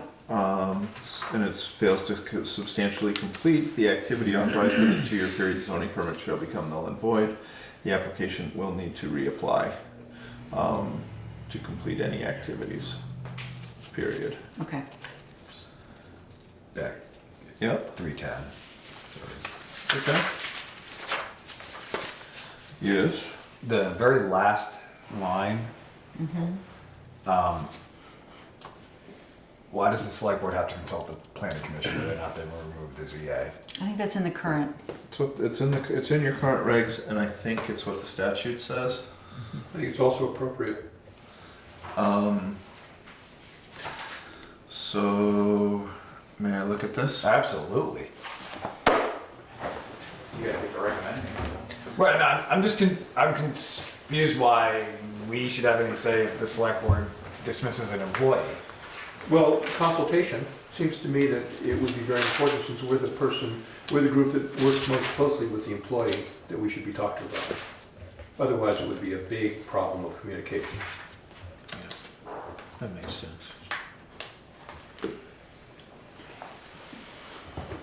The statute says at any time by the legislative body after consultation with the planning commission. So it directly quotes the legislation.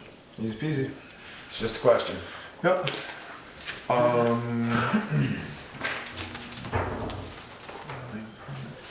So going to the posting, I moved it in front because basically the zoning acts on it.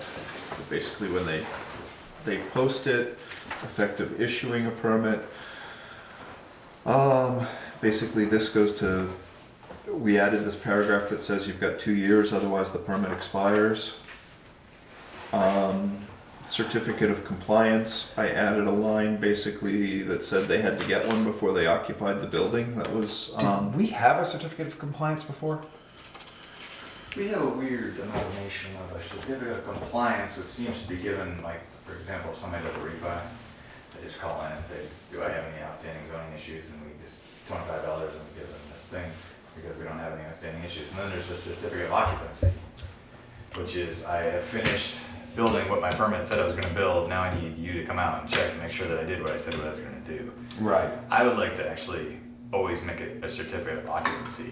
Even if your bank just calls it refi, I really need to go out to your property and make sure that you didn't build something that you aren't built, you weren't supposed to build. So we really should only have the certificate of compliance.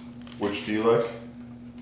I like the name certificate of compliance because it sounds like you're complying to the zoning rules, but it's what we currently call the certificate of occupancy, which is where I go and do a site visit and I make sure that your lot is. Is it the same thing? In Bristol, currently no. But the certificate of compliance that we've been doing, the kind of the, what's called the Cliff Note version of it, really isn't in here, so I'm not really sure where it came from. Right. I think That's where my question was. I think I'm slowly just gonna just get rid of it. So you're gonna get rid of the current certificate of Kind of the speedy one, yes. compliance. All right, so what's your So suggestion here? I like I what don't see Adam any did. He actually, certificate of occupancy referenced, right? it's not. Yeah, we don't have one referenced. Do we currently in our regulations? All right, do we want one? No. We don't want We a want what Adam, reference. we want what Adam wrote here. We want what Adam wrote here. We want a Yes, we certificate do. of compliance, Okay, which means that I go out to the site visit. okay. That's kind of an amalgamation of the two things we have now. So that would be a makes it more. change. It would be a change from what we currently have, which is no reference to either thing. Correct? So currently, In the real world, it's a change. It's a change to what I do. Yes. In the current bylaws and what you have proposed are basically the same. It Okay. makes sense to me too, because having just been built a house, then had to get the certificate of occupancy. I wasn't Yes. sure, what does that mean? Picture of us actually sleeping in the bed? Right. You know, so it's really, what we needed was compliance. People might think that I'm checking You know, fire. or do you- So do you This have is all a more 3 meals there? accepted You know, term, certificate I of think it's better. compliance. I like it better because Eric's not saying that it's ready for Eric's not going Yes. out and checking the electrical work, Yes. and Eric's not Right, doing a lot of Yes. those things. He's basically saying that it complies with the zoning regs for the town of With the Bristol. application, the permitting, everything. Yeah, So, is this sufficient? so that's why I like this better. Okay, Is that because we don't have any, for a CO, I mean, you have all your other, since we don't have any of those agencies, the police had a thing in Bristol, I guess it doesn't make any sense. No, That's right. For like electrical or plumbing or, the state does. or restrictions on any heights or, That's, it's like an area like Middlebury, for instance, you have to have a CO before you are allowed to move in. But he's basically saying, and you can. No, I we understand, can I call totally it a understand, I'm just saying certificate because we don't have any policing, there's no one that's gonna come in and say this. you Meets can- all code. You can live here, here's your CO. So in many, many towns around the country, before you move in, before everything happens, like you're allowed to do, you have to have your certificate of occupancy. Mhm. You know, before you'll get your insurance, before your mortgage, before everything it's good to go. is good to Well, go. that was the other question I was gonna, there's two pieces on it. One is industry jargon, would this meet, I know certificate of occupancy is quite often asked for both in the mortgage world and in the insurance world. it's true. And so would a certificate of compliance meet their requirements? So we should find that out to make sure we don't create something that all of a sudden nobody can build in Bristol. That would really suck. Right, well, your point's a good one. I like the new language better, but for instance, we could just run it by the 2 banks in town. Say, you ask for, they do ask for a certificate of occupancy That's a now, commonly, for the mortgage. right, So was this the same thing in their eyes? We could just ask that and figure it out. I would also check the insurance industry Yeah, as well. yeah, because you'd yeah. hate to build Or a you could house just and not complete have the C on the second part to an O. And the other question I have on it is current, the way this is written out, you would check the building twice, once when they're pouring footings and once when it's completed. That's a new step as well, correct? Because right now, I get my permit, I don't see you again until I'm done. well, I'm gonna be honest, the town of Bristol hasn't really imposed them at all. enforced. Enforced, yeah, so. Okay, you're right, It's Chris. something we're trying to, yeah. But honestly, would you rather you had them go out there before the footings were poured, or do you want them to go out there at the end of the day and say, well, you messed up. It's with- before, I'm not giving you the certificate of, you're in your setbacks and you're, and now you have footings. And that's the way I was thinking about it, in a perfect world, in 5 years when we start getting more of these, because the state says that you have to do these as well. Putting it right in the process. People know when they get the permit that they're gonna have to do these steps along the way. I mean, is there, the other piece, is there enough time to do all this, like, work on your end? I mean, I know that that's been an issue along, I mean, we've added one more round of complexity to the job that we already know is shorthanded. So that concerns me as well, without a whole lot of, so. Probably of all the things, this might be one of the more important ones, I It would is, say. and we might What do you find that we think? need to revisit it. My sense is, the town is thinking of putting out to bid for development a piece of property in the back of where the business park is going. They've been showing us this in their maps. A number of houses. And now we've also rezoned the area south of Lathrop's Mill so that it can have more residences. So it's possible that Bristol would get a lot more houses being built in the next 5 or 6 years. That would be good, I think. But we Was might an have to intention revisit of it ours. at that point, if the workload is just impossible at that point. Okay, so what does our current certificate of occupancy say? This doesn't change much except the term, does it? It is Yeah, change- unlawful. There's a lot of new It stuff is. in it. No permit issued pursuant to this section shall take effect until the time of, yeah. A certificate of occupancy is issued by the zoning administrator stating that the proposed use of the land or structure conforms to the requirements of said bylaws and regulations. Doesn't say when it happens. well, it's at the end. Yeah, so after the thing is finished. Yep. So this is suggesting that before it gets started, This is suggested before you pour your footings. yes, Because most of what you're meeting is setback, is setbacks. right. Well, you've got your plan, which has been approved, and these setbacks are drawn onto the plan before you get your permit. Yes. So if you were then to put your posts outside the lines, you blew it. Right. Yes. Yeah, but you don't I want mean- to find that out at the end. Yeah, but hey, listen, no, a great example is, I mean, in nothing we would have stopped, and I agree with you totally. Friends of ours are building a house. They had the well guy showing up. He was in the middle of roofing his house. The well guy said, where are you supposed to do it? The excavators had moved the pin that he had placed where he wanted it. He walked over and said, put it there. They drilled the well. It was 10 feet into the neighbor's yard. Kind of, And Yeah. that's a big upscrew. So luckily they were able to resolve it, but that's on me. That's on the homeowner. That's the builder. That's not zoning. okay, so what's the Any of answer this here stuff. before we spend any more time? What's that? I had to go up there twice to measure. Right, you know the piece I'm talking Because about. I denied him his certificate of compliance / occupancy.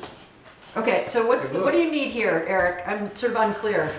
Do we need anything that we? I like what Adam wrote. I would like to call the certificate of compliance because they're complying to the zoning regulations as opposed to the occupancy, which makes it sound like it's safe to move in, which I don't even physically, I don't even go in the building. Right. I'd like to do it in the middle and at the end because I think that might help them.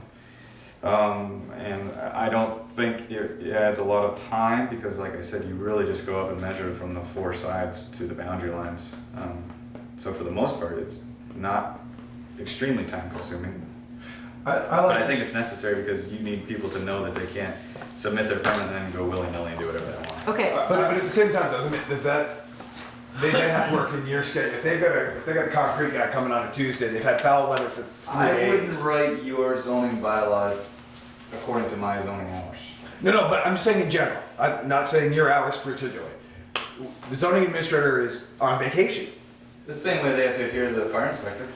I had to wait 3 weeks for the fire inspector to come, you know? It's just part of the building process. okay, so how do we solve the But are we certificate? creating it more? How do we solve the certificate of occupancy question that is a common term or phrase for mortgages and insurance? I like this language, and it also refers to, you need a certificate of compliance in order to use or occupy, or permit the occupancy of. So we've got that language in there. It's Okay. clearly a synonym.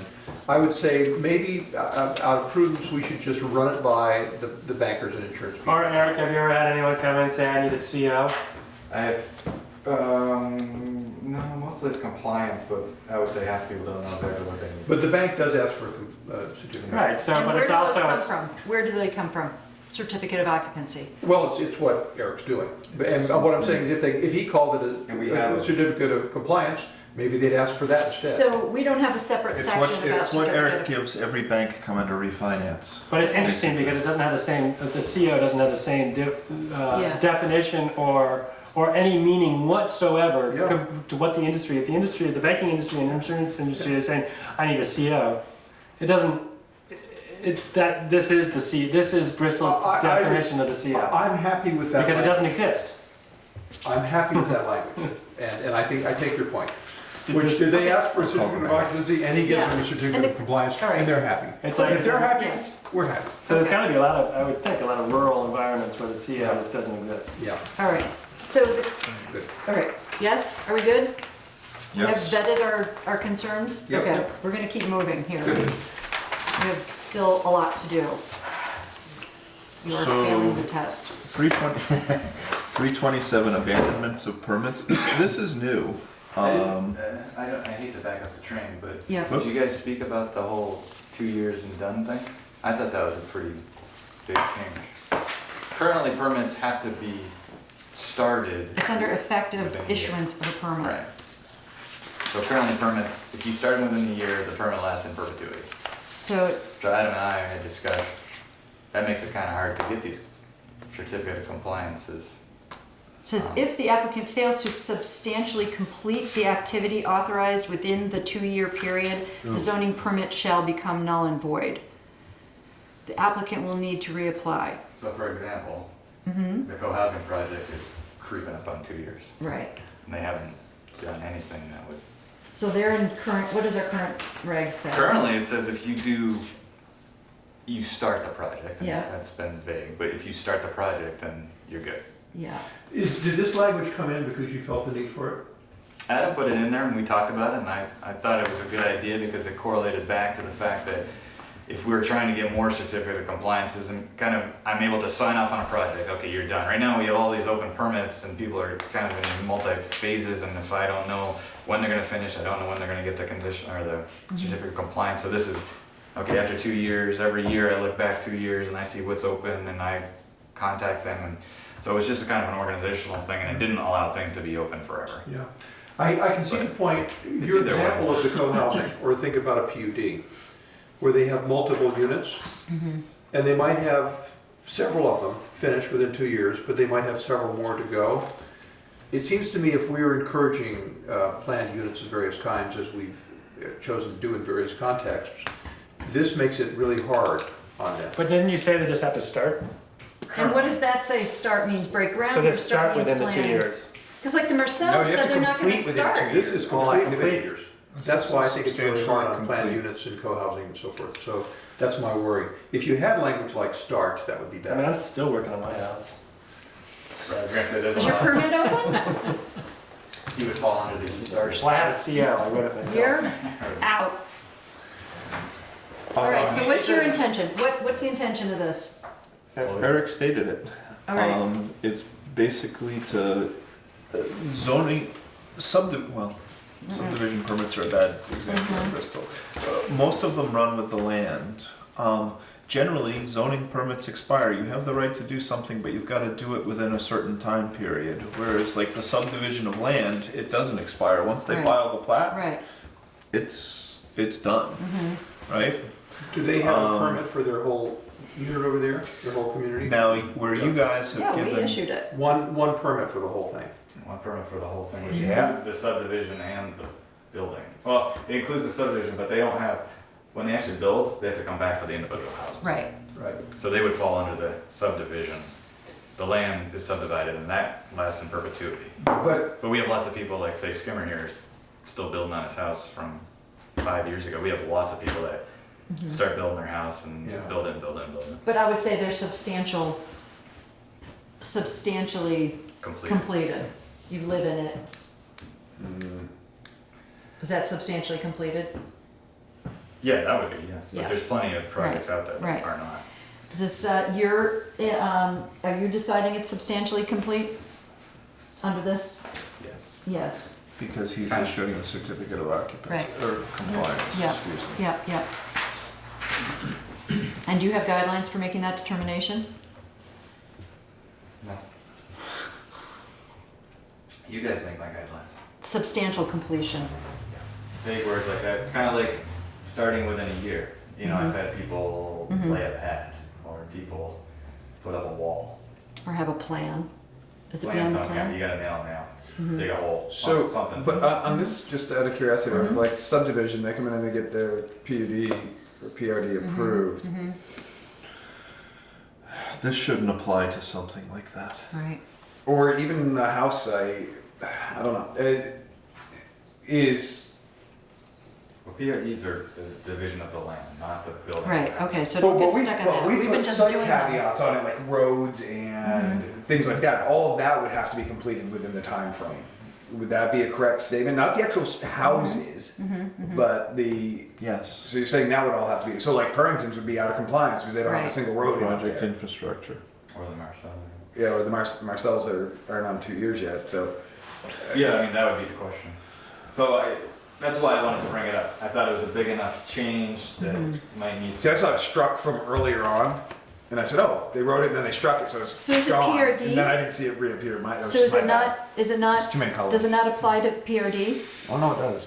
Well, right now it does, but I just wrote myself a note to Right. say, think about it in the context of a PRD. So let me do that and let me bring it back to you, because I understand what you're getting at. Yeah. Good. And do we want to try to clarify more than the term substantial? I mean, again, that leaves a gray area. You're fine with No, substantial? I'm fine with you clarifying. The more clear you get things, the easier my job is. I mean, that, Because I'll be arguing with Skimmer whether his house is substantially right. completed or. I'd like to read over that argument. Good. So a certificate of occupancy is, Compliance. it's more, Compliance. or currently it's called certificate of occupancy. I'm not sure what your point is. I'm just wondering about things related to making more clear what substantial completion is. How do you, how do you offer, how do you issue a certificate of occupancy? What do you need to have done in order to get a certificate of occupancy? But we've decided to go for certificate of compliance. I know, but I'm just pointing out the fact that he just said, I want more guidance on what substantial completion is, and I'm trying to find that in our existing regs. So why don't we just use like what the banking industry does for mortgages? They have percentages of completion. So you can like, to get, you know, to go from a construction loan to a full-on mortgage, they'll say, you know, 90% completion with this, this, and this as blah, blah, blah. So why don't we just take a page out of their book and, Is that possible? well, it's still an arbitrary, Yes. subjective Right. thing. So it's, if you say 90% complete or whatever. Well, anybody who's got a mortgage is totally doable, because the bank will tell you exactly how many percentage it's fulfilled, because they have the criteria. But I don't want Eric to get into that business. I mean, Banking not, business? I don't want Eric to get into that business. I mean, Don't. not to, He doesn't but just either. let's go to the obscure installations as well. Let's go with the cemetery, not the gravestones themselves. But as you watch, I've spent a lot of time in cemeteries, as you watch, well, for work, and as you watch these as they grow, you may have approved 10 acres to be a future cemetery, but they aren't sure what the exact layout is going to be. So as the road goes in, all of a sudden they want to increase the road, they have to go back for yet another permit, which there's no other use for the land now. You got bodies there. It's pretty much a done deal. Do we want to create that level of complexity? That's different. Could I make a Why is it- procedural point? I would say that cemetery, any cemetery is pretty much substantially, you're adding on an acre, 2 acres, 10 acres, but you got a cemetery there. You, once you put a dead body in the ground, you got a cemetery and it's substantially complete. So I have. So they could, I they think could, I'm they could just cut trying to- roads and add whatever they wanted. I'm just without- trying to offer examples of what is likely going to happen, you know, in Eric's But here's world. my procedural suggestion. We've made a lot of progress here, but we have hit several points, 2 or 3 points, that are substantial and complicated and take a lot of work. I think that's a real argument for something you suggested at the beginning, that we should have a category of points that can't be quickly settled, where we mark them, and in some cases, we give them to Adam to work out. In some cases, like this, for instance, there might be a little, 1 or 2 of us will meet with Eric. I think unless we do that, and allow these conversations, which tend to be circular and go over every point at least 3 times, are gonna eat up all of our time and we'll never make it. I don't mean to be obnoxious, but unless we have the discipline with ourselves to say, okay, chewy one. Who hasn't been in a little one, we're gonna assign a group, they're gonna make a report in writing within 4 days, get it out to the group, there could be some online response, because these are important There points. can be online response, right? Okay, so maybe no online response, but anyway, you can have a group that then comes back at the next meeting, maybe the meetings are only every 2 weeks, so it's not so hard, makes a report, maybe that satisfies people. Maybe it surfaces other questions that have to go back and be looked at. I think unless we can kind of sort of scoop these away and put them off in another category, we're not going to achieve our goal. Every bit of the conversation's been worthwhile, but a lot of it would actually be better with 2 people on behalf of the group coming back with a report. I We agree. can designate, like this item would be an example. Do we feel that, so because Eric pointed out the, was it the timeline? It's the effective issuance of the permit. And we Right. probably ought to include abandonment under there, which is our next conversation, and just lump them together and report on both of them. All right. What do folks feel about allowing a subgroup to work on this and keep moving? All right, we're a half an hour away and we have much to go. And sometimes it may be, there's a policy thing, we want a subgroup, sometimes it might be, Adam, come back to us with, which he Well- often volunteers with different language, Right. and that, Adam, no, Chris, you were talking about, it would be legal for Adam to send us his proposed language in advance, right? Yes. Yes, but we Right, can't. Right, that could yes. happen, not Yes. us. Yes. So we'd have maybe 2 categories, and maybe this one might be where Adam would Right. come back with suggestions. Right. What are you thinking about that? I'm happy to come back with suggestions and just work with Eric, or if you want to get involved, I'm happy to do that too. So we can figure as we set aside something like that, if we need extra people or if it's better or worse with them. Right. Does anybody feel compelled to work with Eric and Adam on these questions? Effective issuance, certificate of compliance, and abandonment of permit. I don't have time. Is that a logical cluster? Yes. Yeah. I don't think that we're needed, anybody except for. Good, keep going. Okay, you're gonna come back with So some I'm suggestions. going to go to Thank you. administrative review by ZA of specified structures. So this is something your zoning board of adjustment was requesting when they want to issue a permit. There's some minor adjustments within the building process. Somebody wants to put in, what was your example, Eric, a 16-foot slide as opposed to a 20-foot slide or something like that. So I created, with Eric's help, a process for administrative review of specified structures. New development or non-substantive changes to previously approved development that would otherwise require approval by the appropriate municipal panel. So new development would be stuff that he's able to do as a permitted use, but for the pre-existing permit. And non-substantial, what did I say? Non-substantive changes to previously approved development, right? Could you give an example of that? Sure. So, or Eric, would you? The playground went in front of the ZBA, the slide was 18 feet long and they shortened it to 16, and I had to put them back in front of the ZBA. Right, so, Or Livingston moved 2 parking spaces and a door on his apartment building. so the ZBA has said it would be helpful and improve efficiency to include authority for the zoning administrator to approve minor modifications to existing permits. Many towns, such as Middlebury, have such provisions. Standards need to be included to give guidance to the ZA regarding boundaries of this authority.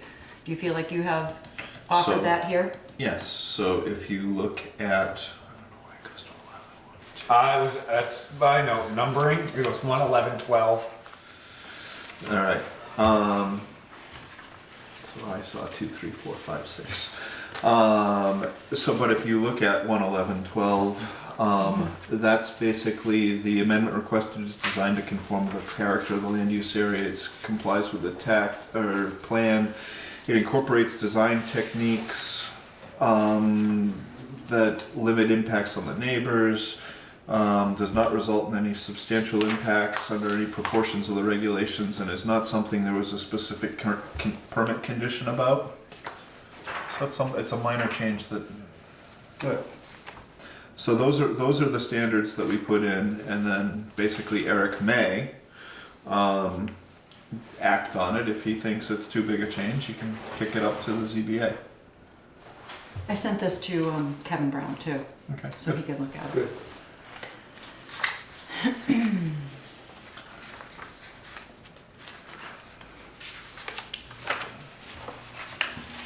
Are we using the word amendment rather than waiver in general? There I am. Yes, Because okay. I kept a waiver provision in. Yes, that's what I thought. So this allows Eric to administratively approve the small changes that he Yes, talked amendments. about, or new permits that he otherwise has authority to do. It does not give him the ability to waive setbacks. Right. I think that's a very helpful distinction. Yes. I was worried about that one Yeah. before. So That's clear. unfortunately, you missed crossing He's- out one of the waivers in the Yes, first line. I circled that as a typo. Okay, you got the Okay. typo last week. Yeah. Good.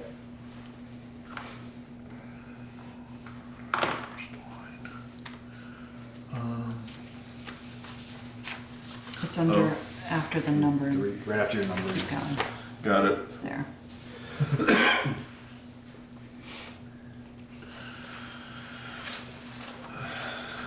Okay. Okay, so planning commission, the changes are just, there are 9 of you appointed by the select board. Let's see, I took out the references to anything about subdivision. I tried to clarify the distinction between when the zoning board of adjustment would conduct a site plan review as part of its Condition. conditional use permit. And I also That would be site included- plan small s, small p. You mean down below, down here? I'm here, Okay, up there. yeah. And then I also Yes. included references to your design review commission, Yeah. okay? Do you want big S, capital P? Because that, to me, that implies the new site plan requirement or process, as opposed to proposals for, like down below. I'm wondering if site plan is more appropriate to be lowercase site plans. You know, the way like the La Rosas use the word site plans. No, this is the site plan approval Okay. under the regs, so I Okay, think I okay. did it correctly, but it's one of my big Right. grammatical Achilles heels is Yeah. I'm not very good at catching my own All right. capitalization. I'm Okay. wondering if this DRC should be pulled out, because it references the portion as review may also include a review of the DRC. The PC could look at DRC stuff independently of a conditional use or a site plan. Or are you including the DRC review as part of the site plan? I'm including the DRC review as part of the site plan, so I only want it to go to one board. I mean, in the case of the DRC, it would go to two boards, right? The It has to come to DRC us would anyway. make a Recommendation. Right, but when it, a recommendation. When when it's purely a site plan review, the DRC recommendation would go to the planning commission.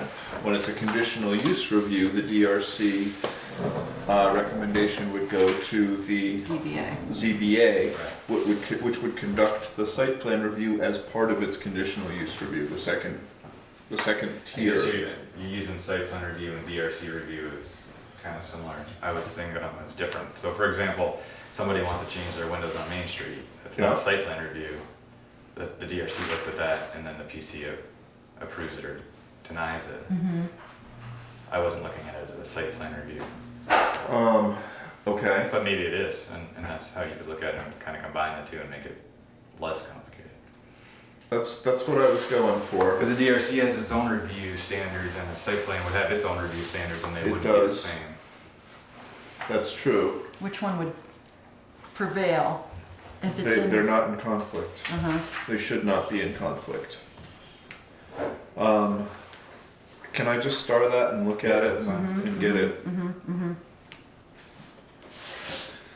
So in the case of these, we're giving Adam a lot of work outside. You would probably just send us back something in the meantime so we can absorb it and With see if it your takes care of everything. package that comes out next time, It'll be I another will. draft.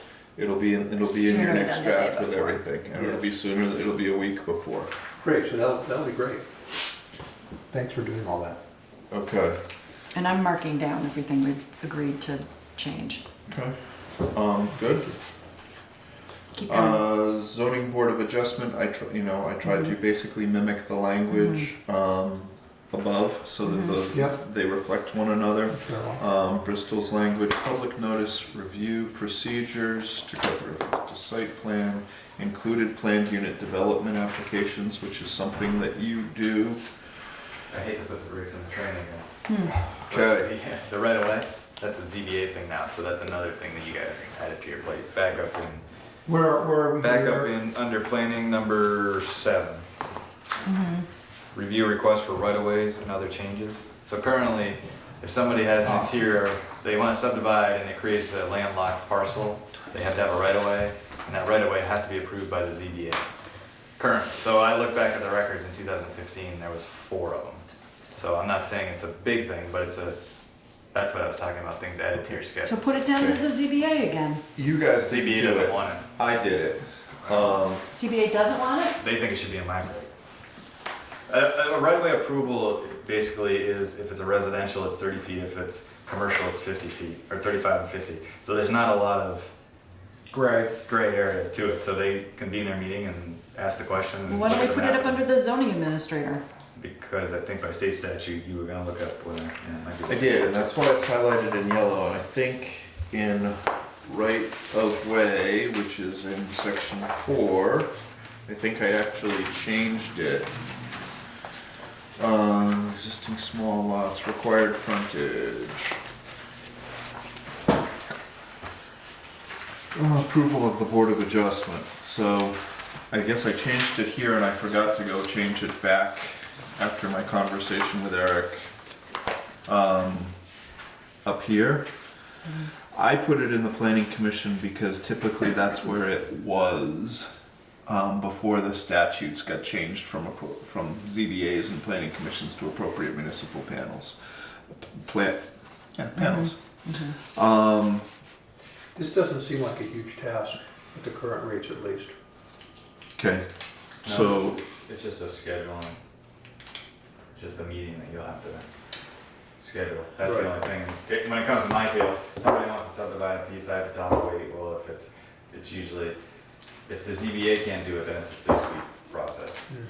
Not that that's not onerous for people, but that's really where it comes up the most is they have to wait for the next meeting to come around. And there's, those aren't So, public Yeah, but if the ZBA is Oh, they are only public is only responding to things like zoning permit applications, why isn't a right of way just that? Well, part of it is if you read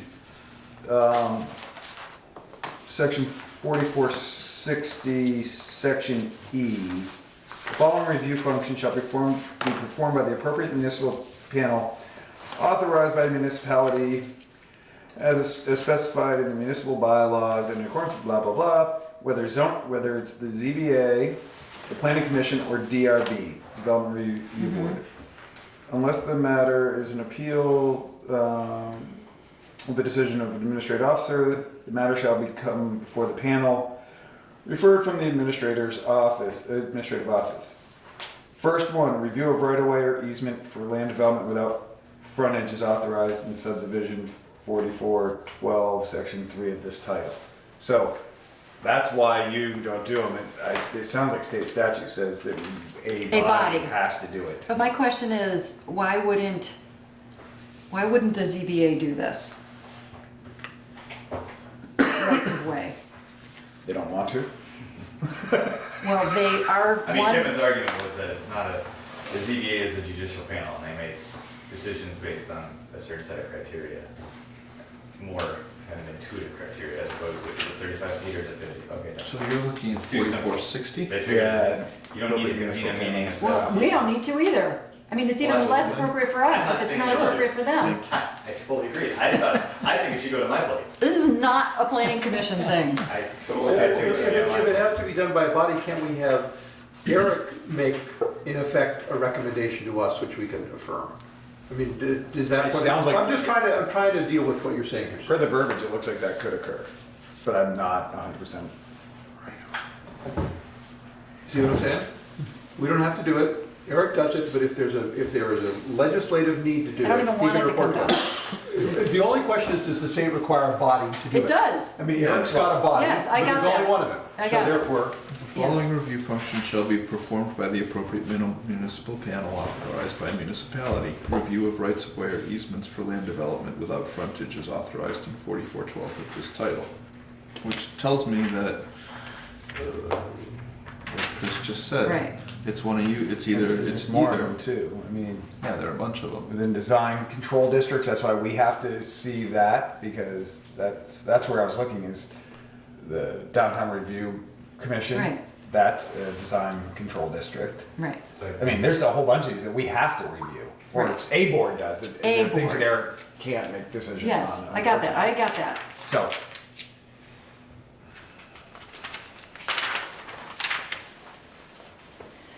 Also, is there an updated copy of these, do you know? There's not. So I just have to keep doing it online. Yes. Okay, let's leave it. Keep Okay. going. Let's keep going. So you. Do you want it to go to you or the ZBA? what I think is, I want it to go to the ZBA, but no one else seems to agree. I think it's logical to come to us, but with Okay. Eric doing the work and recommending. Okay, which is probably what would well, I don't, do we say that in here? I don't know that we have to say it in here. Well, Eric, I guess the caveat there is that you get a recommendation from the DRC about their permit, but you still rehash those entire things. So is it really worth me going through the process to make a recommendation to then be rehashed? No, I think a recommendation to us, so to say. Right, and I'm saying that the DRC currently makes recommendations to the PC, but you guys then go On the right of way. No, DRC, the design Design review committee. review. So Yes. if somebody wants to change a window, the DRC meets, they spend an hour going through the permit, they do all this legwork, they make a recommendation to you. You guys then spend another hour going through the entire same process. So if you want me to spend time to recommend an ROW to come here to have you go through the whole thing again, that doesn't make sense to me. yeah, you've seen us in Well, action. those are two different issues though, right? The right of way is a different thing. It's more like permitting of a house on land as opposed to. It's access, yeah. Yeah, so that, I mean, Because of that. honestly, I really don't care. I'm just trying to make it work. And if the state makes it complicated for us, maybe this is the little knot that we tie. Yeah, and I can. The state doesn't. The state is just saying it needs to go to an appropriate municipal body. And if it's the planning commission, it's the planning commission, as opposed to the zoning board. But I'm gonna foist something back on them now that they've done this. So why can't he be a body? I don't think the statute allows for that. Statute calls it out I there. agree with myself too often. Yeah. Whether zoning board In this adjustment, case, planning commission, I or would just say, or a DRB, DRB. making sure the permit is all set. So Okay. you guys Okay, can- keep going. So I'm gonna get to section 340, okay? Hurry. This is basically, this is gonna be your process for everything that you go through. So 340 lays out basically your notice procedures for all of the other reviews by appropriate municipal panels. It lays out your review procedures and it lays out your decision procedures. Okay? So basically, whenever something comes to either you, the planning commission, or the zoning board of adjustment, this is the process that they have to follow. Correct. And the changes in there basically reflect Bristol's current practice. Eric does a lot of this stuff. So we've made that change. Section 350 is conditional uses.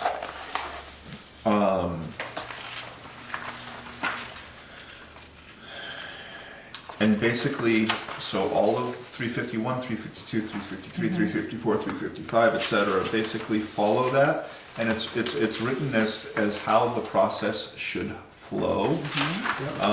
Application, public notice and review, general criteria for review. I highlighted general criteria for review in green because it was something that I wanted to make. More clear. No, I wanted to have a discussion with you Oh, all okay. about. And that is, and I should have given you this statute. Did I give you this statute? I did give you this statute. 4412, I believe, has conditional use requirements? No, yes.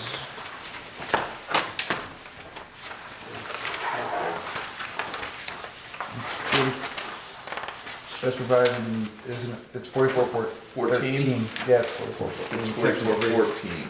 That's, I didn't make it for you, so I'm sorry.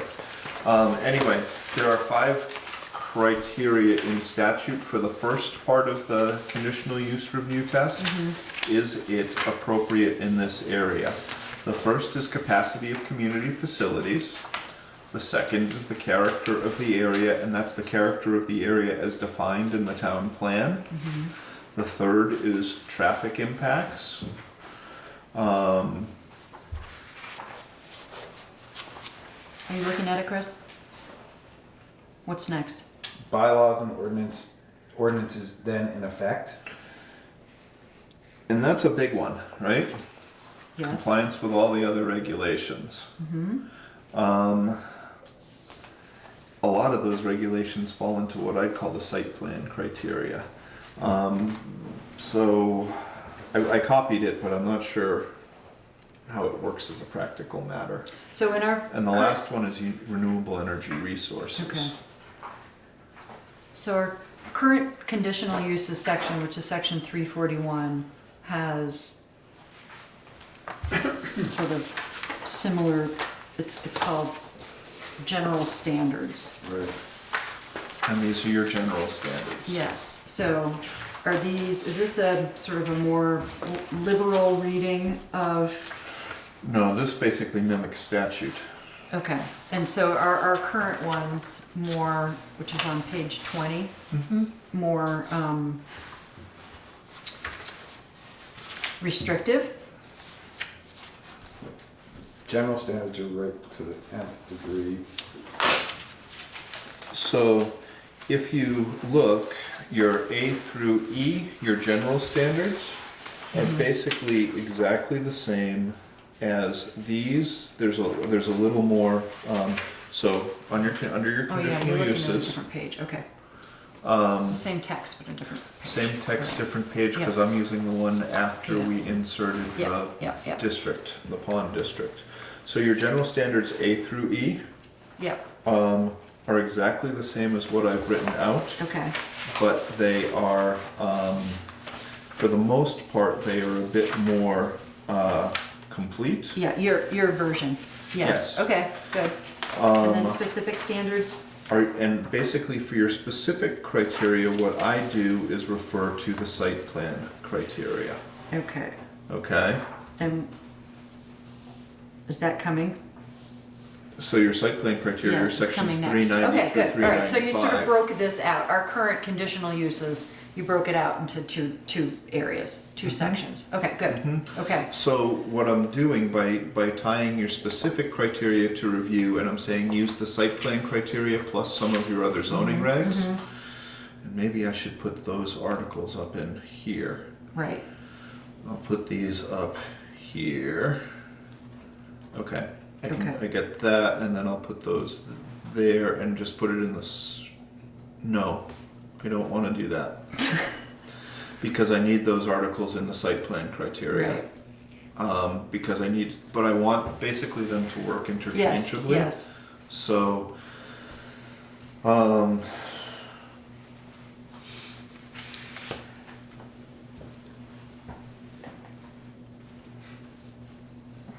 so we need we need something in here, we need something here, right?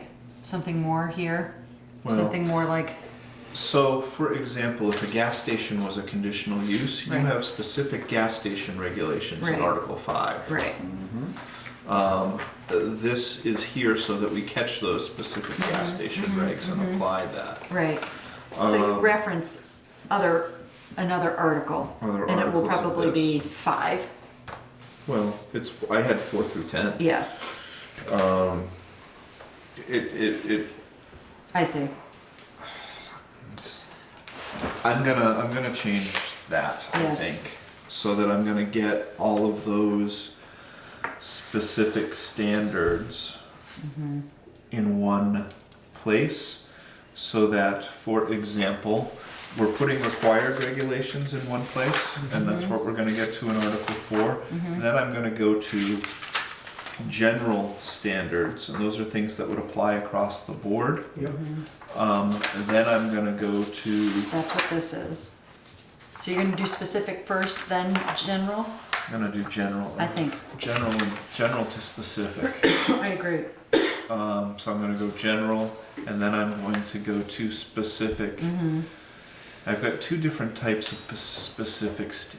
I mean, your parking, your signs, your parking, your signs, your performance standards are general in the sense that they climb across the board, but they're absolutely related to your site plan standards.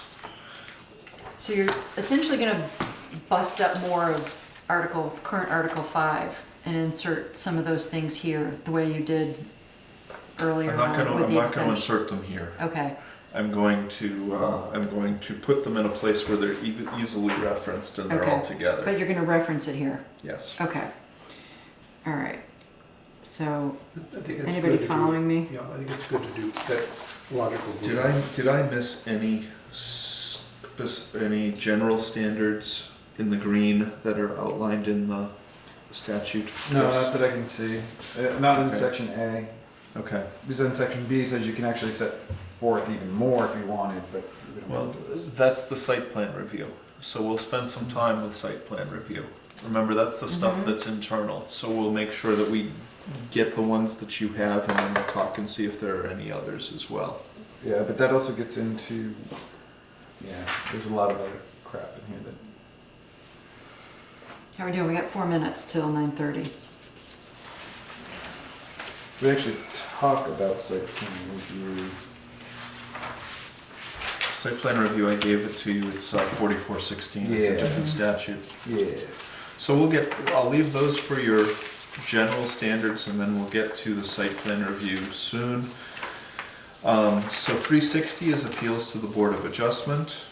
So those are appeals of Eric's decision. Again, the outline is the same. It's a little different because there's deadlines for appeals, there's interested persons, there's notice of appeal, then there's their public notice and review procedure, then there's the decision. Section 370 goes to variances. Again, you've got application, public notice review, review criteria, decision, conditions. Waivers is a new article, I'm on page 33. This allows the zoning board of adjustment basically to grant setback waivers if the applicant can show or meet the 5 different criteria in the 5 different criteria in the review criteria in section 83. The waiver requested is for a use permitted within the district. In question is a by right use as opposed to a conditional use. The waiver requested conforms with the town plan. The waiver requested is designed to conform with the character of the land use in the area in which it lies. It incorporates appropriate design techniques, restricted height, lack of windows, screening, right here, excuse me, page 34. Accommodates like handicap accesses and fire safety things or things of that nature. Do we currently have waiver? You do not Language. currently have Okay. waiver. So, Eric didn't, well, I guess you do, you have the ability to kind of, There's 2 waivers. There's my waiver in section 1014, which says I can reduce the setback to 4% of the square footage of the building. Right. Which was kind of like at the end they decided, I guess, to give me that ability in all districts, but also under certain districts in the village, the ZBA has the ability to reduce setbacks for accessory buildings, But that's it. It's only about setbacks. and only for accessory buildings. So this expands the it possibility for waivers. expands the possibility, but it also provides criteria by which they can make their decision. That's something other than 4% of the, This is helpful? Yeah. Yeah, I mean, it doesn't pertain to me, it pertains to Kevin. right. Okay. so we can ask Kevin, but I Yes. expect, given that you've got an older village here, Yep. even though we've reduced the setbacks a fair amount, you may have some porches that hang off or things of that nature Yeah. that this might help on. Yep. Okay. Keep going. 390. 390 is site plan review. Chris? What are we gonna touch on? There's, I don't remember where the verbiage is in here, but where it's the infamous line of we used to refer to it as a waiver, but for uses, where if it wasn't included, but it was of a similar nature. That's under the definition of conditional use in our current bylaws. It says if it's similar to a listed conditional use, it may be granted by the ZBA. And we eliminated that, correct? Yes. Yes. So back in, Yes. You eliminated that because you expanded the uses significantly in your districts. So when does it come in to be needed? if it's not listed on the table, you can't do it. End of story. That's what we've written in these bylaws. Right.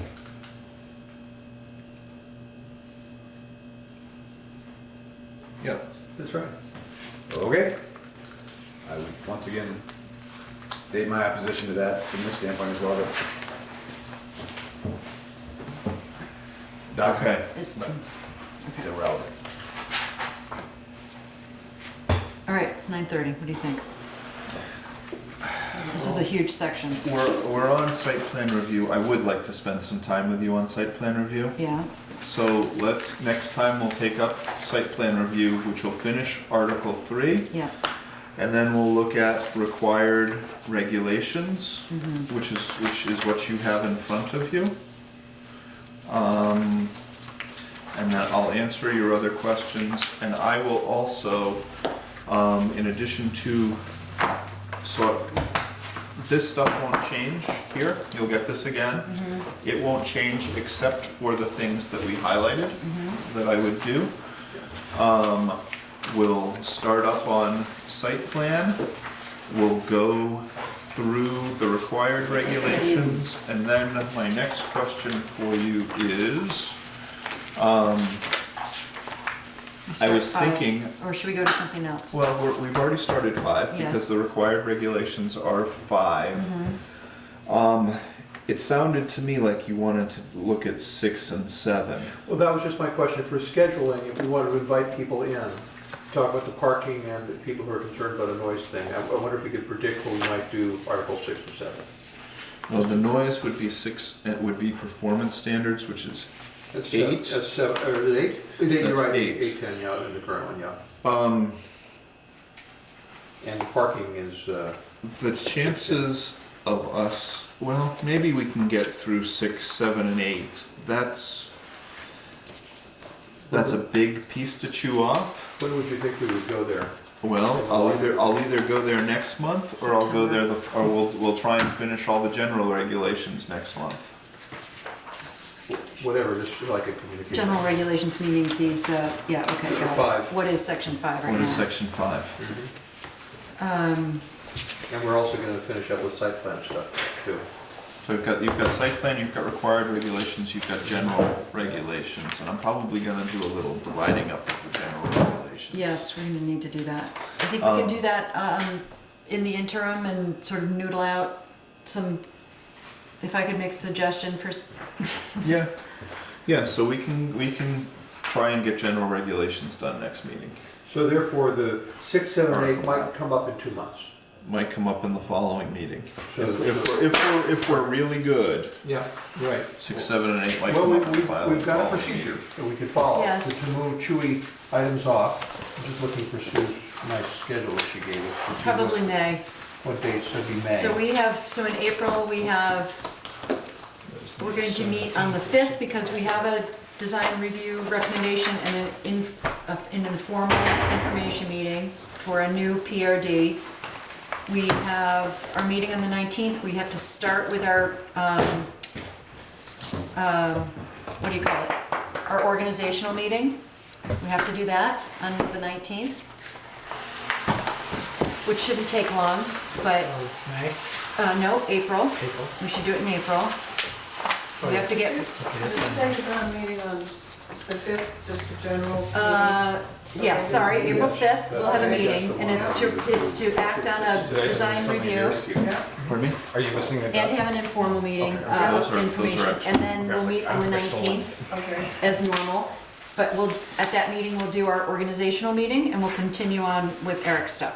We could, if we want to, I don't know.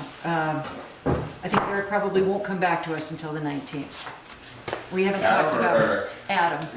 Did I say Eric? You did. All right, I meant Adam. Eric was all confused why he was being released from interviews. for a few Sorry. months. How's it March? You're done for March? Yep, Yeah. Okay, just checking. yep. So John, probably May. May. May 17th. I don't know if it's Article May, 6 through it's either May 3rd or May 17th. We have to Zero. decide if we're gonna add a meeting in May. And if we do, it would be the 3rd. Okay, so I can't say just yet, So the first Tuesday meetings will be full meetings. maybe. If we can afford it. Not the next one, April 5th. That's a different meeting. April 5th, we're already committed Yeah. to doing these two I other can cover that topics. one, But I could, personally, the 3rd I could do, I mean, we could just hit it. That would motivate us to move along. I've got to get a sense. April 5th, we have a review. Yes, April That's 5th, different. we have a DRB review Yeah, no, I- and an informational meeting on a new PRD. That's Right, it. I'm Okay. saying that, but May 3rd we don't. We could May do- 3rd, we do not yet have anything else. We could have a regular meeting. I have to talk to Adam. I mean, if we're gonna do this kind of work, Yeah, it of needs course. Adam. I Yeah. haven't asked him about Yeah. his own schedule yet. So can we And, play and that also way?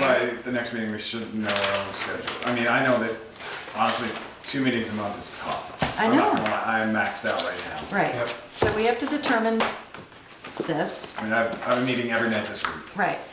So, you know, I know that the opinion of the group in the past has been not to add a second meeting regularly. We are, I mean, this is, part of this conversation about site plan is, we're gonna get more PRDs, we're gonna continue to get design review, and when we add site plan, we're gonna get site plans. And so, maybe the fact that we are not planning anymore after we after we finish this, frees us up to do those on regular once-a-month Yeah. meetings. It- I can't guarantee that. That's right. It could be. On the other hand, I'd just like to say, we managed to do some good work with 5 people tonight. If Yep. there are 2 people in a meeting who can't come from time to time through the summer, we That's can true. move forward. Well, we need 5 for a quorum, no matter what. That's right. But tonight it worked. Yeah, we have 6. Yeah, and, but, Yeah. so, I would Right. just say, we'll get the schedule, Yes, we'll know who's coming. yes, yes. But if we always have 5 or 6, I Yes. think we should, you know. I mean, there's a difference between availability and, Willingness? yes, What we say, if you're not willing, just say you're not available. well, that's true. But Like if that. everybody does that, then I won't have a quorum anyway. Well, then All right. that will be information. Okay. Yeah. That's true. Might have to test it. Okay. It's just a matter of whether I stay I married agree or not with through the that. summer. Yes, okay, so I need a motion to adjourn, So, Second. okay? And all in favor? Aye. Okay?